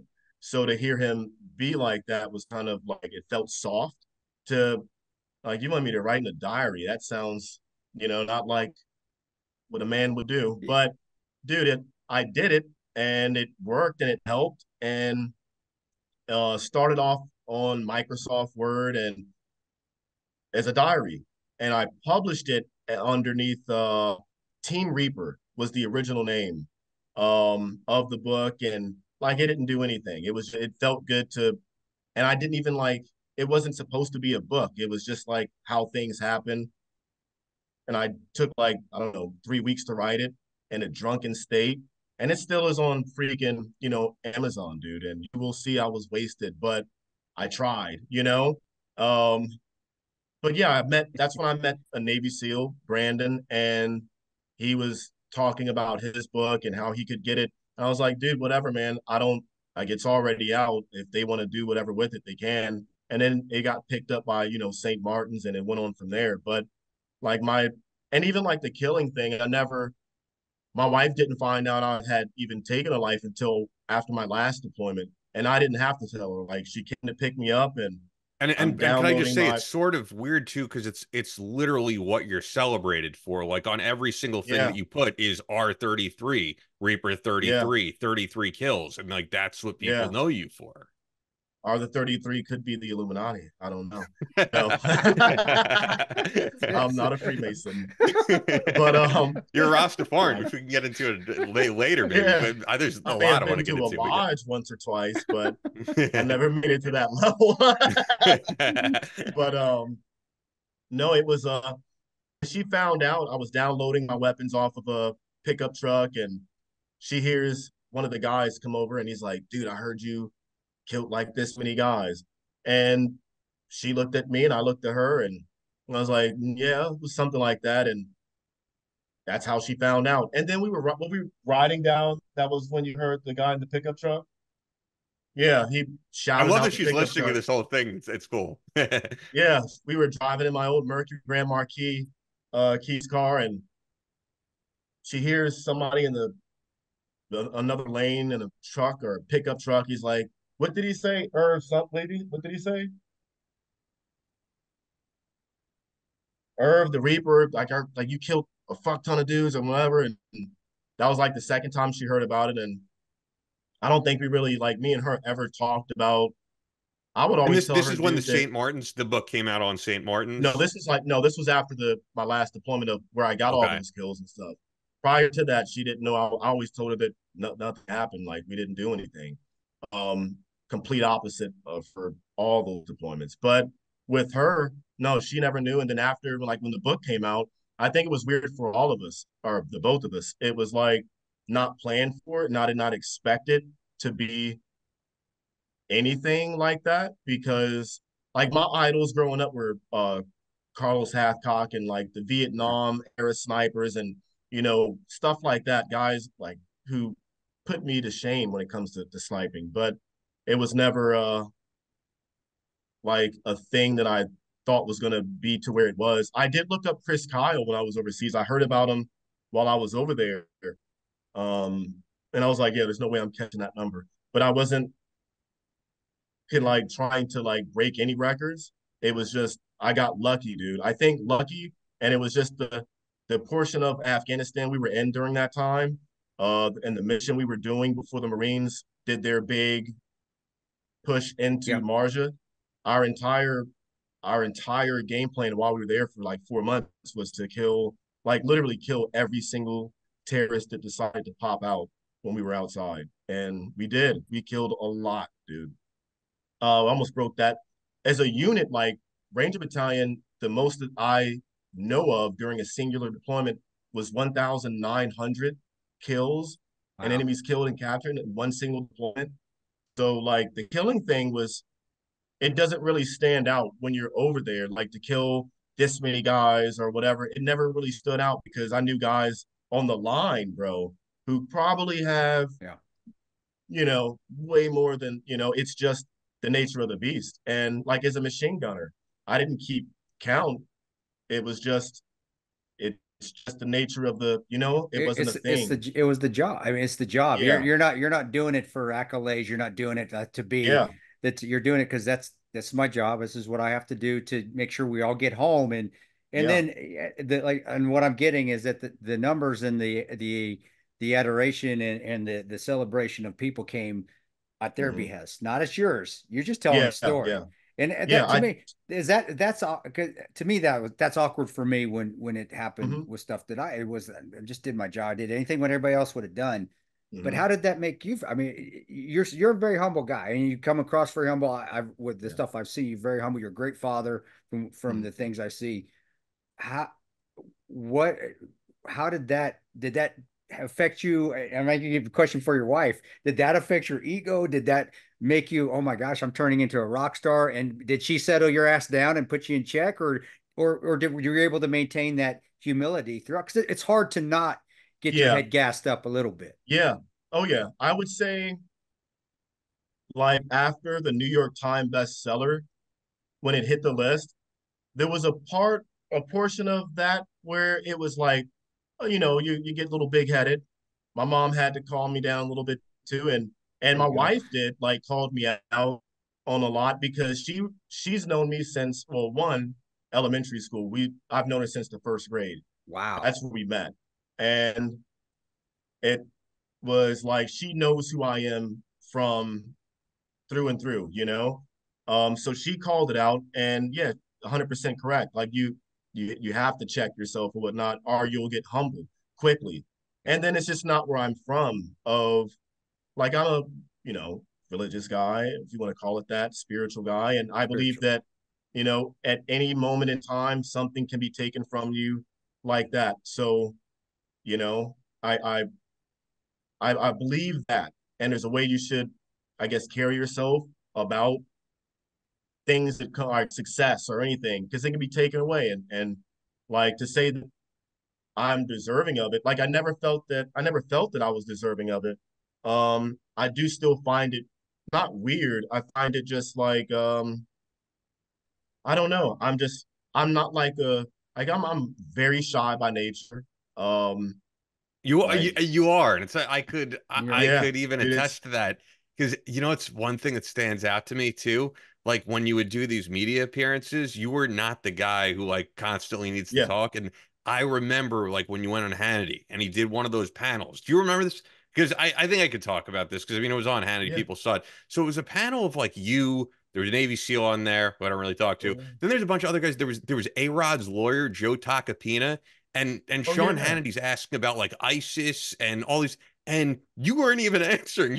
I'm like, why am I Yeah. listening to A-Rod's lawyer give his opinion on ISIS when Nick is right there? But you were Yeah. never like the guy who's like, I need to get my voice out there. You kind of just were able to chill in the background and be like, hey, if he calls to me, I'll answer something. But Dude, I'm shy, I'm nervous, and I don't know. I'm like I think I'm socially awkward, at times. It's just how I've always been this way, dude, like since a kid. Um, and I don't know anybody, if you want to call it famous or anything. Like I didn't know anybody famous or anything like that. So, um, and I don't even consider myself famous. I just think that like I told my son or whatever, like just people know me. We were at the store yesterday. Was it yesterday? Or a couple of days ago when somebody walked over and was like, "Hey, oh yeah, on her birthday. Her birthday was the 22nd, so 3 days ago. A few people. We went downtown, and a few people walked up to us and wanted to say hi to me and stuff. And my son is always under the impression that they're my army guys. He knows that in the Ranger Battalion, I have friends in Ranger Battalion, and he thinks that all these people that are coming up are guys that I served with. And I'm just like, I don't know. It's one of those things. I don't ever, there's no like it is weird, I guess you could say. It's yeah, it's he'll it, I he'll feel understand weird. it once he gets older.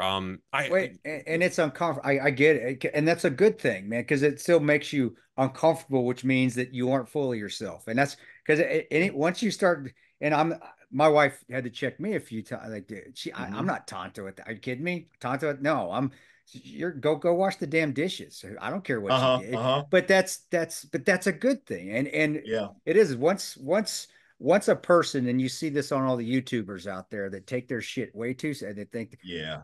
But the people, real guys that did the real things like yourself, and just listening to you here, if it still makes you uncomfortable, that means you are the real guy, because you weren't looking for accolades. You weren't working for your medals. You were just doing your job, and you did it so well that now people recognize you for it. And you're still, I'm just Nick. I'm not the Reaper. I'm Nick. Yeah, that's The yeah. I don't. dad. Yeah, I'm Nick, and I tried to tell my son, uh, uh, like we live near an Air Force base, and you'll see a C-17 fly over every once in a while, Cool. and I have to look up at it, you It's know. awesome. We And all I do. tell my son, I'm like, hey, Dad used to jump out of those, That's I and he do. doesn't care, bro.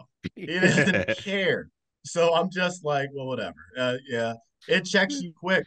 Everything that I've done, and I try to tell my son about it. It's not that he doesn't care. It's just like, oh wow, that's cool. Yeah. But Dad, can you be Spider-Man? It's stuff like that.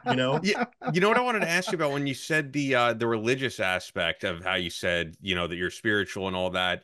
The Rastafarian thing is totally new to me because like when I knew you, you didn't have the dreadlocks, you had short hair. Yeah. You were not a Rastafarian. I didn't even know this until recently. And it's interesting to me actually because being here in New York, I feel like I've met people of all religions. I mean, I know Buddhists, I know Hindu people, I know Muslims. I've been to Jamaica, but other than that, I don't even know any Rastafarians. So especially like Really? you, no, In New you a York? kid who grew up in Maryland. How do you, Yeah. not personally, I've seen them, but you know what I mean? How did that connect with you? Yeah. Dude, it was like after I joined or after I left the army, life was just weird. I questioned a lot, you know, why things had to happen the way that they happened while I was overseas and stuff. And just kind of fell away from I grew up a Christian, grew up in the church. I was Sunday school, dude. I was even in the choir at one point. And I can't even sing, but I was a acolyte. I used to light the Yep. candles and everything, dude. Yep. I was all that. So dude, I just kind of like fell away from it after my time in and for a little bit and found myself dabbling in stuff I probably shouldn't have been dabbling in if you believe in the spirit world and stuff like that. And yeah, got scared and so I need to change my freaking life around, man. And uh took some mushrooms. No, this was before. Well, around my son, his birth, 2016. I want to say 2016. He was born 2016.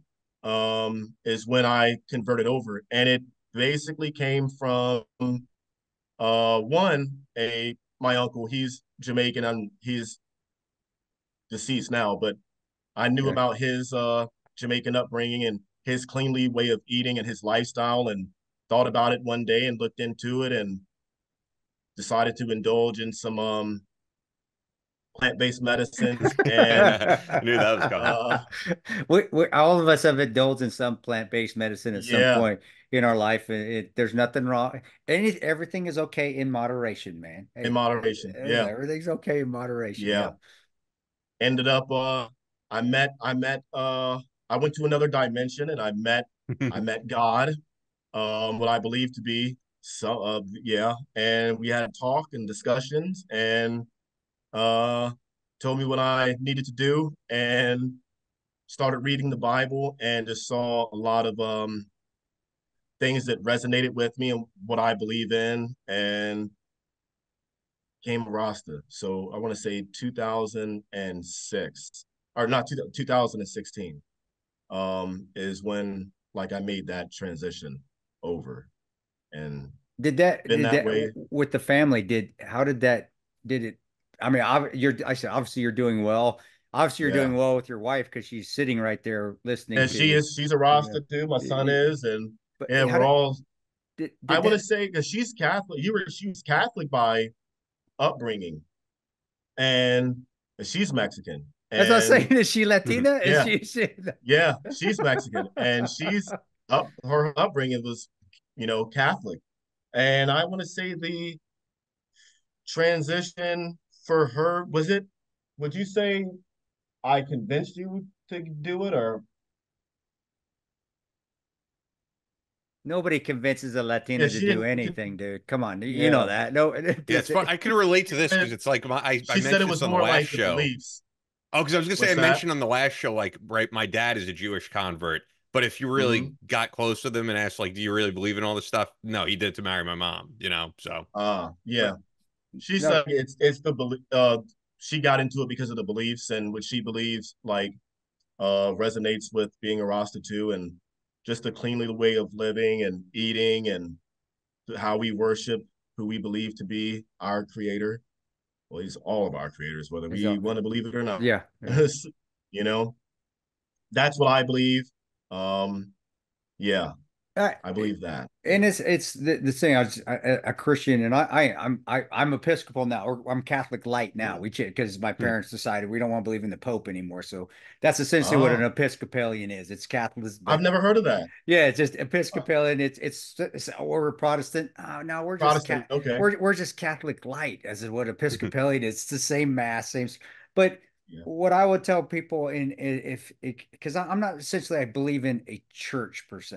I've got to go and Hmm. worship at a like everybody else. I believe in, but I always say Church just is here, bro. exactly. That's it. It's Yeah. just within you, And as someone Yeah. who even just to be. like who's not a Christian, Jesus Christ himself said that. Jesus Christ didn't set up actual churches. He would say we are the church.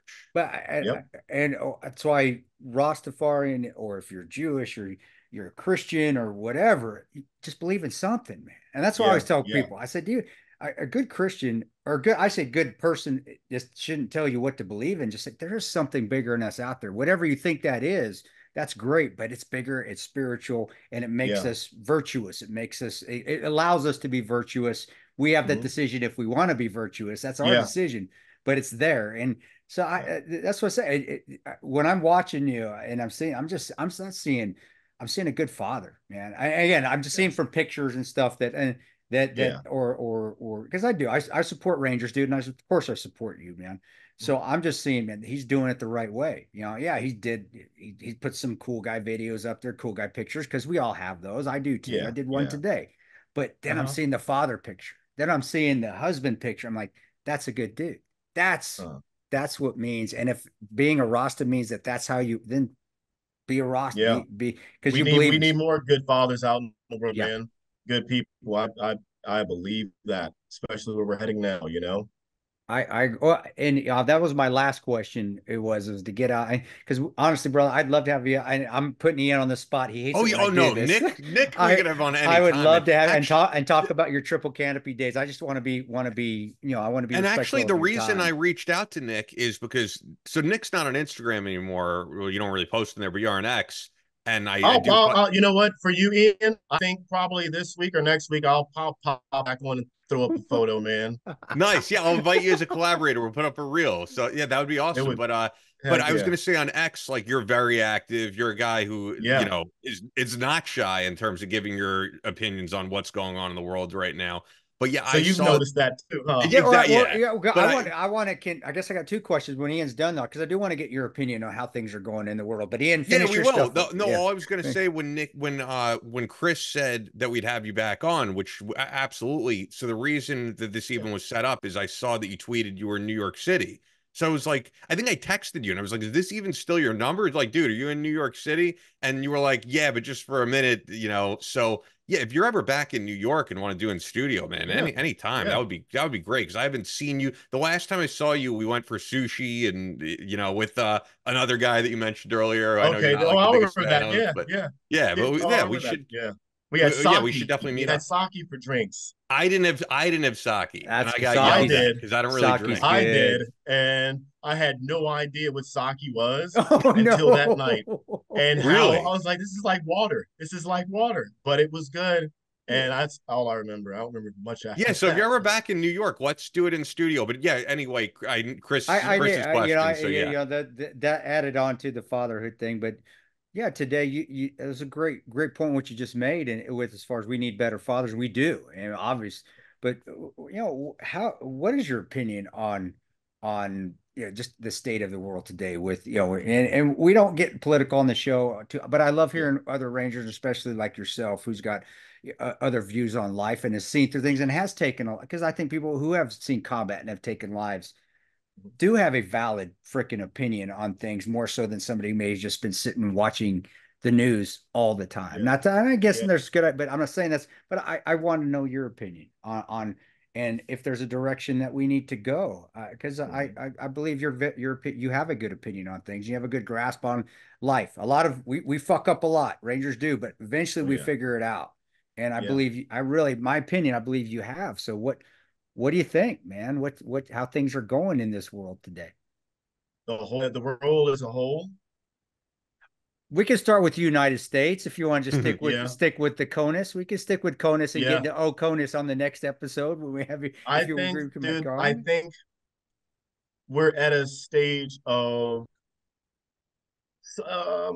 where certain things are coming to light, whether it be politically or just how things are run, structured, and a push to get us away from the way I think we're supposed to be innately with our neighbors, with each other.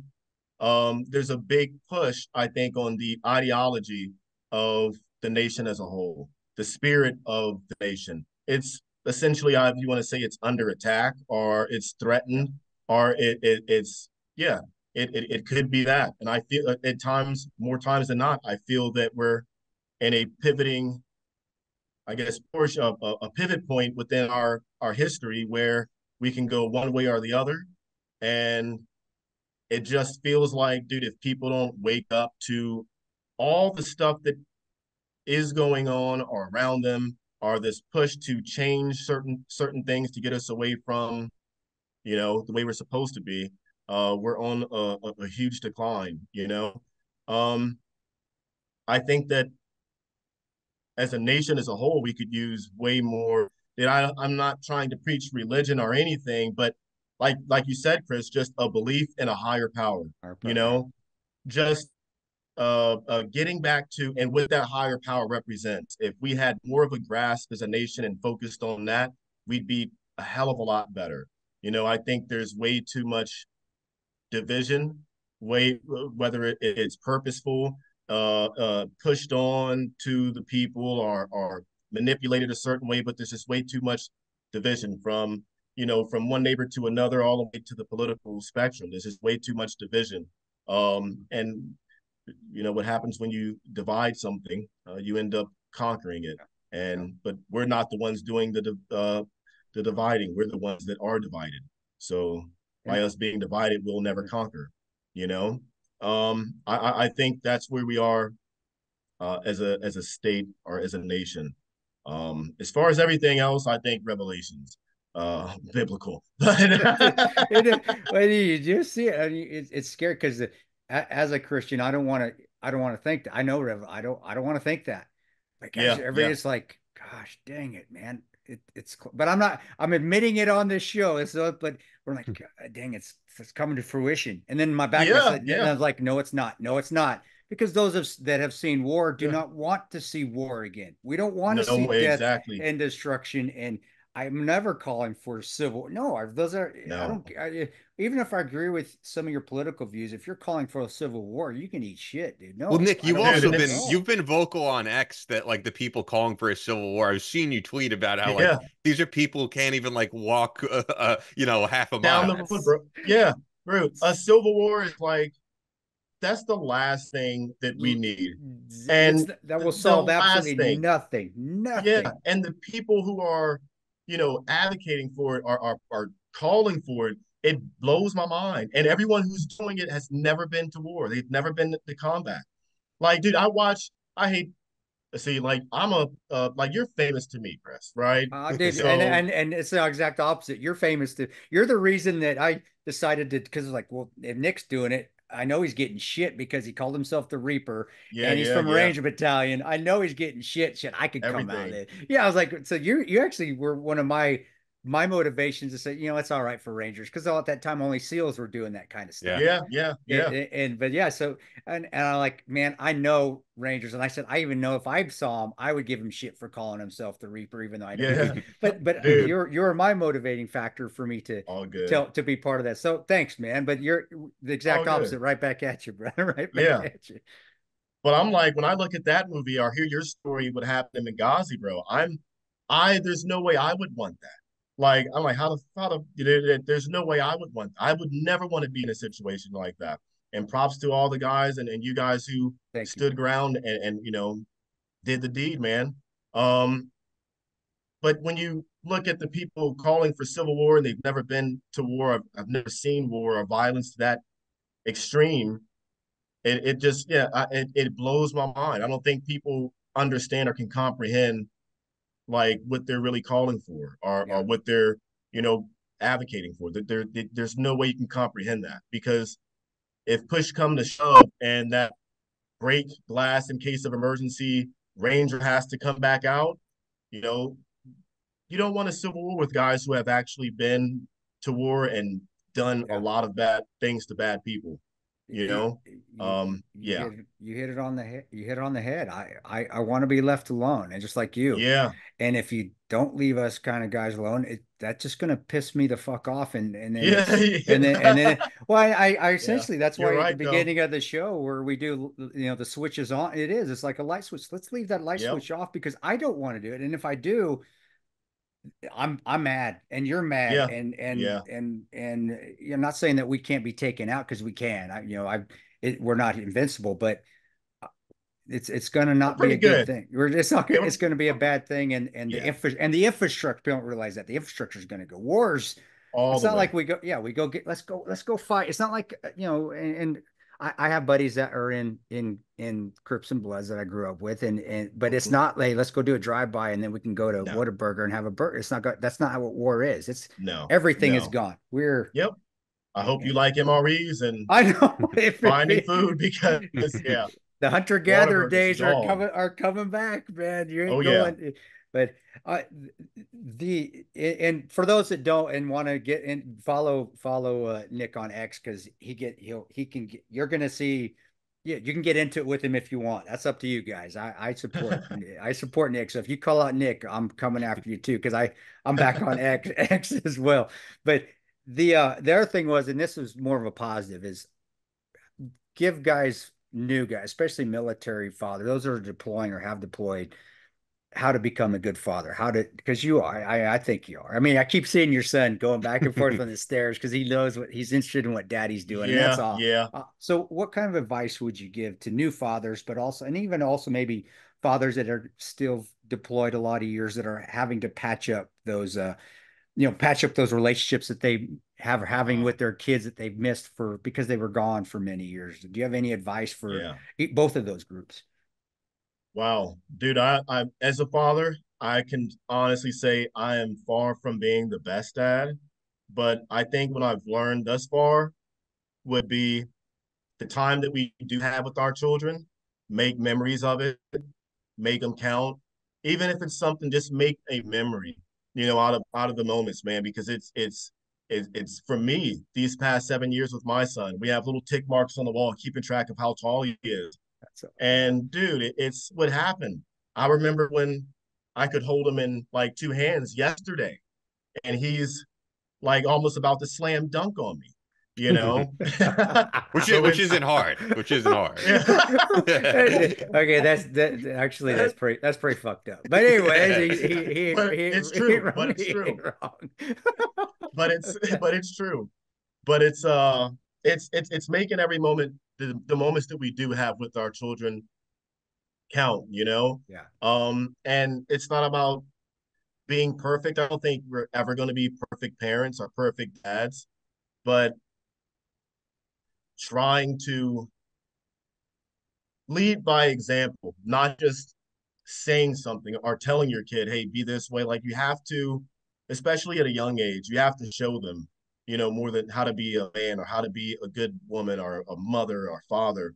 You have to, yeah, set the example Yeah. and being in their life as much as possible. I think you do more damage more than a beating or whooping ever would by just not being in their Not lives at being all. not You being know? present. Not being present. Yep. Yeah, no, you're right. And well said. I had to come in with my 16-year-old because I was gone for 10 years of his life. Him and I didn't become really close, and now we're close. He's 19, and but I missed. You're Nice. right, but you're right. I missed all that time that Mhm. when he was a baby, and like all of a sudden he's 16. Like, where did that go? And I was gone for the Yeah. majority of it. So that's well said. Yeah. Said well, for and I did you now. I know you didn't. Your kids weren't older when when you were deploying. But do you have any words for fathers that may have been not present? And or Yeah, I'm sure you have buddies that are still contracting, that are still going yeah, over and missing. And I have some of those too. And I actually get into them a little bit, like, dude, you need to be home now. It's we're the cool guy get days, but some guys have to make a living as well. But yeah. I'm in the same boat you are, man. Like I really I think I don't know, man, because I'm around my son a lot. I could not imagine leaving again, leaving again, yeah. for those extended durations. Like, dude, I get teary-eyed when I have to make a one-day trip somewhere, you Me too. know. Me too. I'm, so it's like I don't know, man. I'm in the same boat with you is be home, Like I get the cool guy stuff and I get you have to make a living too. I get it. But if you can, I would be home, man. I would be home. I don't know. I And think that's what the next fight's gonna be anyways, you know. I could get I into the whole border thing, but Mm. and being and I'd like to know your wife's opinion if she's young. Being my grandfather Joaquin was an immigrant that came over from Mexico that got oh, his visa, that got his citizenship, but he's rolling over his grave with the shit he's seeing now. 'Cause he did it the right way. He did it, yeah, and yeah, you're right. yeah, And we're right yeah. with the board, but also when I was with the GRS guys, part of our mission was Mexico. Why were we there? Because Hezbollah and Hamas Really? were tracking. Yeah, I didn't know you guys were over. yeah, Wow, dude, we would spend time there, and then Colombia as well, and then South and lucky. Central So you got America. a chance to do like really cool stuff, Yeah, man. and that those weren't even deployments because my Spanish comes back, dude. And come on, you're going to Mexico City or you're going to Colombia. There's Chili's and TGI Fridays, man. It's not like you're eating at a base. Wow. You're just, or going. I gotta admit that I did take I go to the gym. You go to a Uh, regular gym. You're you're living on the economy. And uh, man, when you go to a spin class and there's 8 Shakiras in front of you, it's pretty, yeah, you definitely, the virtue and the restraint definitely kicks in. And I bet. then you remember at home, you're like, okay, I'm here on a You got to but focus. Yeah. but it is but it is it's a hell of a lot different than going to the sandbox because you don't really feel like you're working. You are, but Yeah. But I'm it's a good going, time, I guess. it's a wonderful time. Yeah. But it was at the right time too. I wouldn't do that now. That was the time I needed to do it. I don't need to do Yeah. that again. But yeah, but I feel like that. I get you with the, and I have open borders, and it's a double-edged sword because if we didn't have immigration and we weren't didn't allow it, I wouldn't be in this country because my grandfather wouldn't have Same come. for my So wife. Yeah. Yeah. exactly. So there's a right way to do it, and I don't think either side is got it right. But Hmm. also, you just Hmm. can't open them up either because I've been on the Hmm. CIA side of the house where, yeah, they do. There is some smuggling. The cartels do smuggle Hmm. not just drugs in; they smuggle terrorists in, or terrorists find a ways to get in by coordinating with those cartels because it's just money, man. They got money. Money. I Yep. think So I think we're also at a weird point where a few years ago, if you would have asked me about immigration, I would have said, yes, we should expand like legal immigration, obviously, and close the border. Hmm. But now we're at a Hmm. point where so many millions of people have come in illegally, so many jobs are being replaced, not just because of them, but because of AI, because of all this crap, that I don't even think we should be importing that many more people legally until we start deporting the people who are here illegally, especially the ones who are like violent criminals that have still not been deported. We're in a really crazy state right now. We'll find out definitely, dude, within the next year or two, yeah, whether we got it right or we got it wrong. I want to say yeah, right now we're getting it wrong. yeah. I want to get Sean Moran on at some point, who's a Border Patrol guy who just retired, and he's been hitting me up because he's like, I can't say what I want to say while I'm with Border Patrol, but now that he's retired, he's like, I'm going to say whatever the fuck I want. Mhm. I want to make sure I just at least plug what you're doing now. Yeah, We could get please. more into it the next time that you're on for sure, but Yeah, for yeah. those who don't know, after Nick released the memoir, you hooked up with General Tata. You did several fiction novels, but now you're doing fiction novels completely on your own. The latest Yeah. of which is Reaper the Board, and it's still the same protagonist. And for those who aren't familiar with Nick's book, you could kind of read between the lines a little bit that it's based on him, considering he is Nick the Reaper and the protagonist is Vic the Reaper. So I'm gonna say there's a lot of nonfiction You're, in these you're giving away all the secrets, man. books. But it's nonfiction. He doesn't have to go through the PRB, man. He can just get it out there. Yeah. I mean, it's fiction. Sorry, Yeah, Kieran, fiction. it's fiction. Vic the Reaper is not. No. If any of you are Howard Stern fans, this is like when Eric the actor would call us Derek from Texas, and we were like, this is the exact same guy. Yeah. There is a guy named Derek who's been calling, claiming he's not Eric the actor. You decide. How's that? Hello, sir. Yeah, I'm here. You claim your name is Derek, and you're not Eric the actor. You got that right. That's where I'm at now, man. I'm actually working like this entire week. I've been outlining the second installment for Reaper the Board. So I'll start the writing process next week, which should be in May, hopefully. So the second installment will be out. And I like it better this way, of way more creative control, way more, this is how I want to do things, And of course, I like doing things my way. We had General Tata on the show, and it was it was awkward. Is Chris was busting his balls the whole time, and I was in studio with General Tata, and I think he always liked me, and I think he thought Chris was going too hard at him because Chris was like, "Oh, you're a cake eater." I remember this was one of our first episodes. He's a West Pointer, and I was like, I don't give a shit, but he was a great guy. And I do like him. Come on, man. You were a general. You ain't general, but he was. But yeah, I was. Yeah, I don't know. He stopped. You was being a ranger, bro. Yeah, he stopped responding to my texts. I think Chris was being too much of a ranger. Hey, there's nothing wrong with you. Can never be too much of a ranger. Never. Yeah. There's one other thing I want to ask you, because I have to ask you this before we finish it, and it's quick. Growing up, my dad is a religious watcher of Jeopardy. Literally every single night, his entire life, he has to watch Jeopardy. I've been in waiting rooms with my dad, and my dad has to do the whole thing out loud. Who is Humphrey Bogart? While people are watching.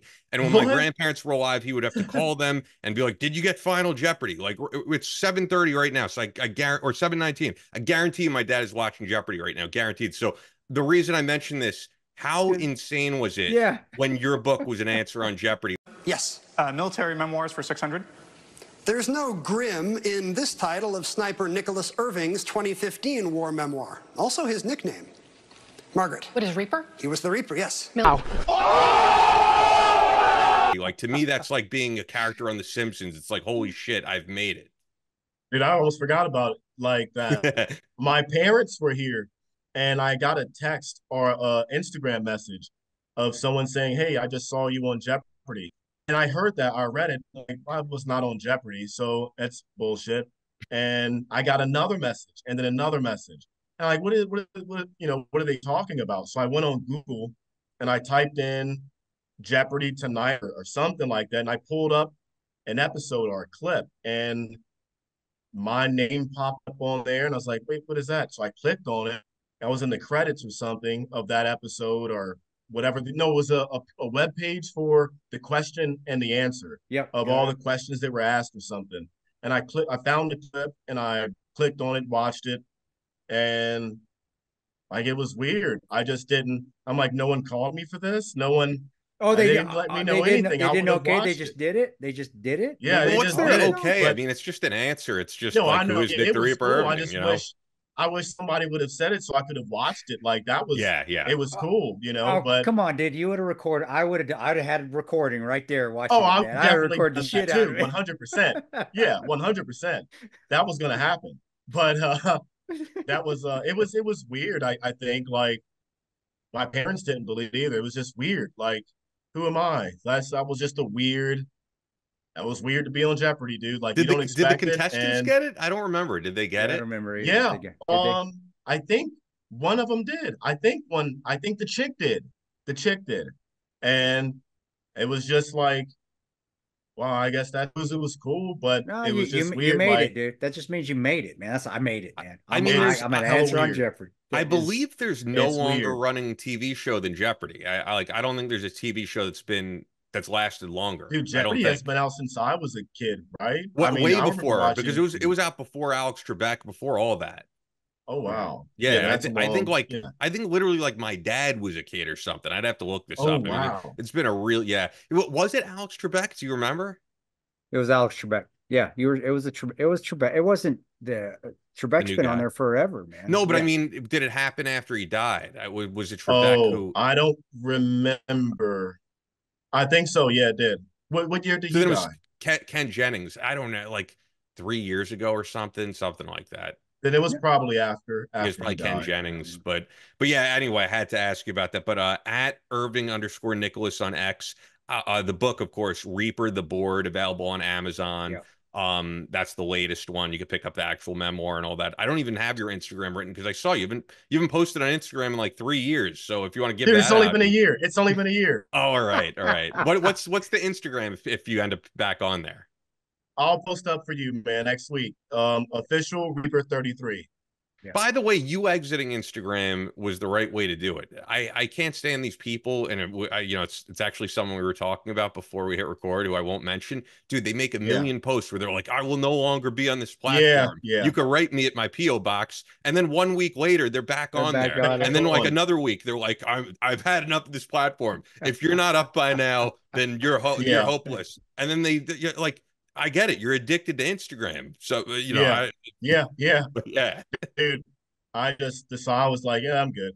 My phone broke one day and I didn't want to re-download the app. So I just was like, I'm not going to, I'm not on there personally either. I mean, I like X way better just because it's news. It's not, and like that's why. Exactly. Yeah. I like to, see what's going on in the world and, I agree. latest, I don't know. I like watching gorilla videos too. I don't know. I like watching gorilla videos. That's like Joe Rogan. He'll have an interview on with Joe Rogan. There's certain topics he'll bring up every single interview, and that being one of them. Really? Oh yeah, dude. Gorillas are my thing. I like watching them eat, man. I don't know, and how they like play around with each other. My wife she sent me a video of two sibling gorillas like play fighting, and it's like how siblings would do it. I like gorilla videos. So there's our hook right there. That's our first ad for the Nick Irving video. Nick Irving. Nick Irving. He likes gorillas. No. Hey man, I like gorillas. We'll do the 12 hours next, and we'll do the 12 hours after that. The 12 hours. Let's do the. Because I was going to say the clip people are going to love is hallucinating George Foreman. Oh, and they're listening George. Oh, we've got a shitload, dude. Yeah. We've got a plethora of I like that good word. ads. Yeah, that's my Three Amigos. Three Amigos, my favorite movie still of all time. Yeah, with El Guapo and you got a plethora El Jefe. Yeah, I love it. But bro, and I know we've taken a ton of your time, and please tell your wife thank you and your son, because I get it, and going a couple hours is a long time to take away from your family. So thanks for coming on, and it's great to finally meet you. I feel like we've been friends forever, but I just good to finally meet you, and you did great things, brother. And I'd love to have you on again, because I would like to talk about your triple canopy days, and then give you some more shit, because the book was called The Reaper and the initial. You have no, because we were still deploying. I was still deploying, and there was Rangers down, and they were giving me shit, because I give the SEAL shit. Oh, when you were contracted. When I was contracted, they're like, oh, so you're giving SEAL shit all the time, but look at your Ranger buddy's book called himself The Reaper. I'm like, gosh, if I ever meet Nick, I am gonna tear him a new, because that'll be the next podcast too, because I know the Reaper story. You've told that one too. We could do that next time. But I look at all the SEALs and I'm like, well, I don't think we'll ever beat them though. No, we never. That's what they movies, video games. Like I feel like a Navy SEAL now, having been surrounded by all the media and all that, dude. I'm good on the SEAL stuff. We need more Ranger stuff. Definitely, and I'm saying I got no room to talk either now. I did then, because I was still, but now I got nothing, guys. Yeah, you're right. But it's all good. But it was fun. It wasn't, it's fun. We were ribbing each other, and I was still proud of it. And so you're doing good things, and you're still doing great things by being a great father and a great role model. So keep doing what you're doing, bro. Yeah, I appreciate it, brother. Thank you. That's all for this episode of Battleline Podcast. But we're always posting new content on social media. Follow us on Instagram at Battleline Podcast and on Twitter at Battleline Pod. That's an order. Be sure to subscribe so you don't miss any new episodes up every Tuesday. Leave us a review on Apple Podcasts or your podcast platform of choice. Believe in yourself. Face all challenges head on. And as always, never quit.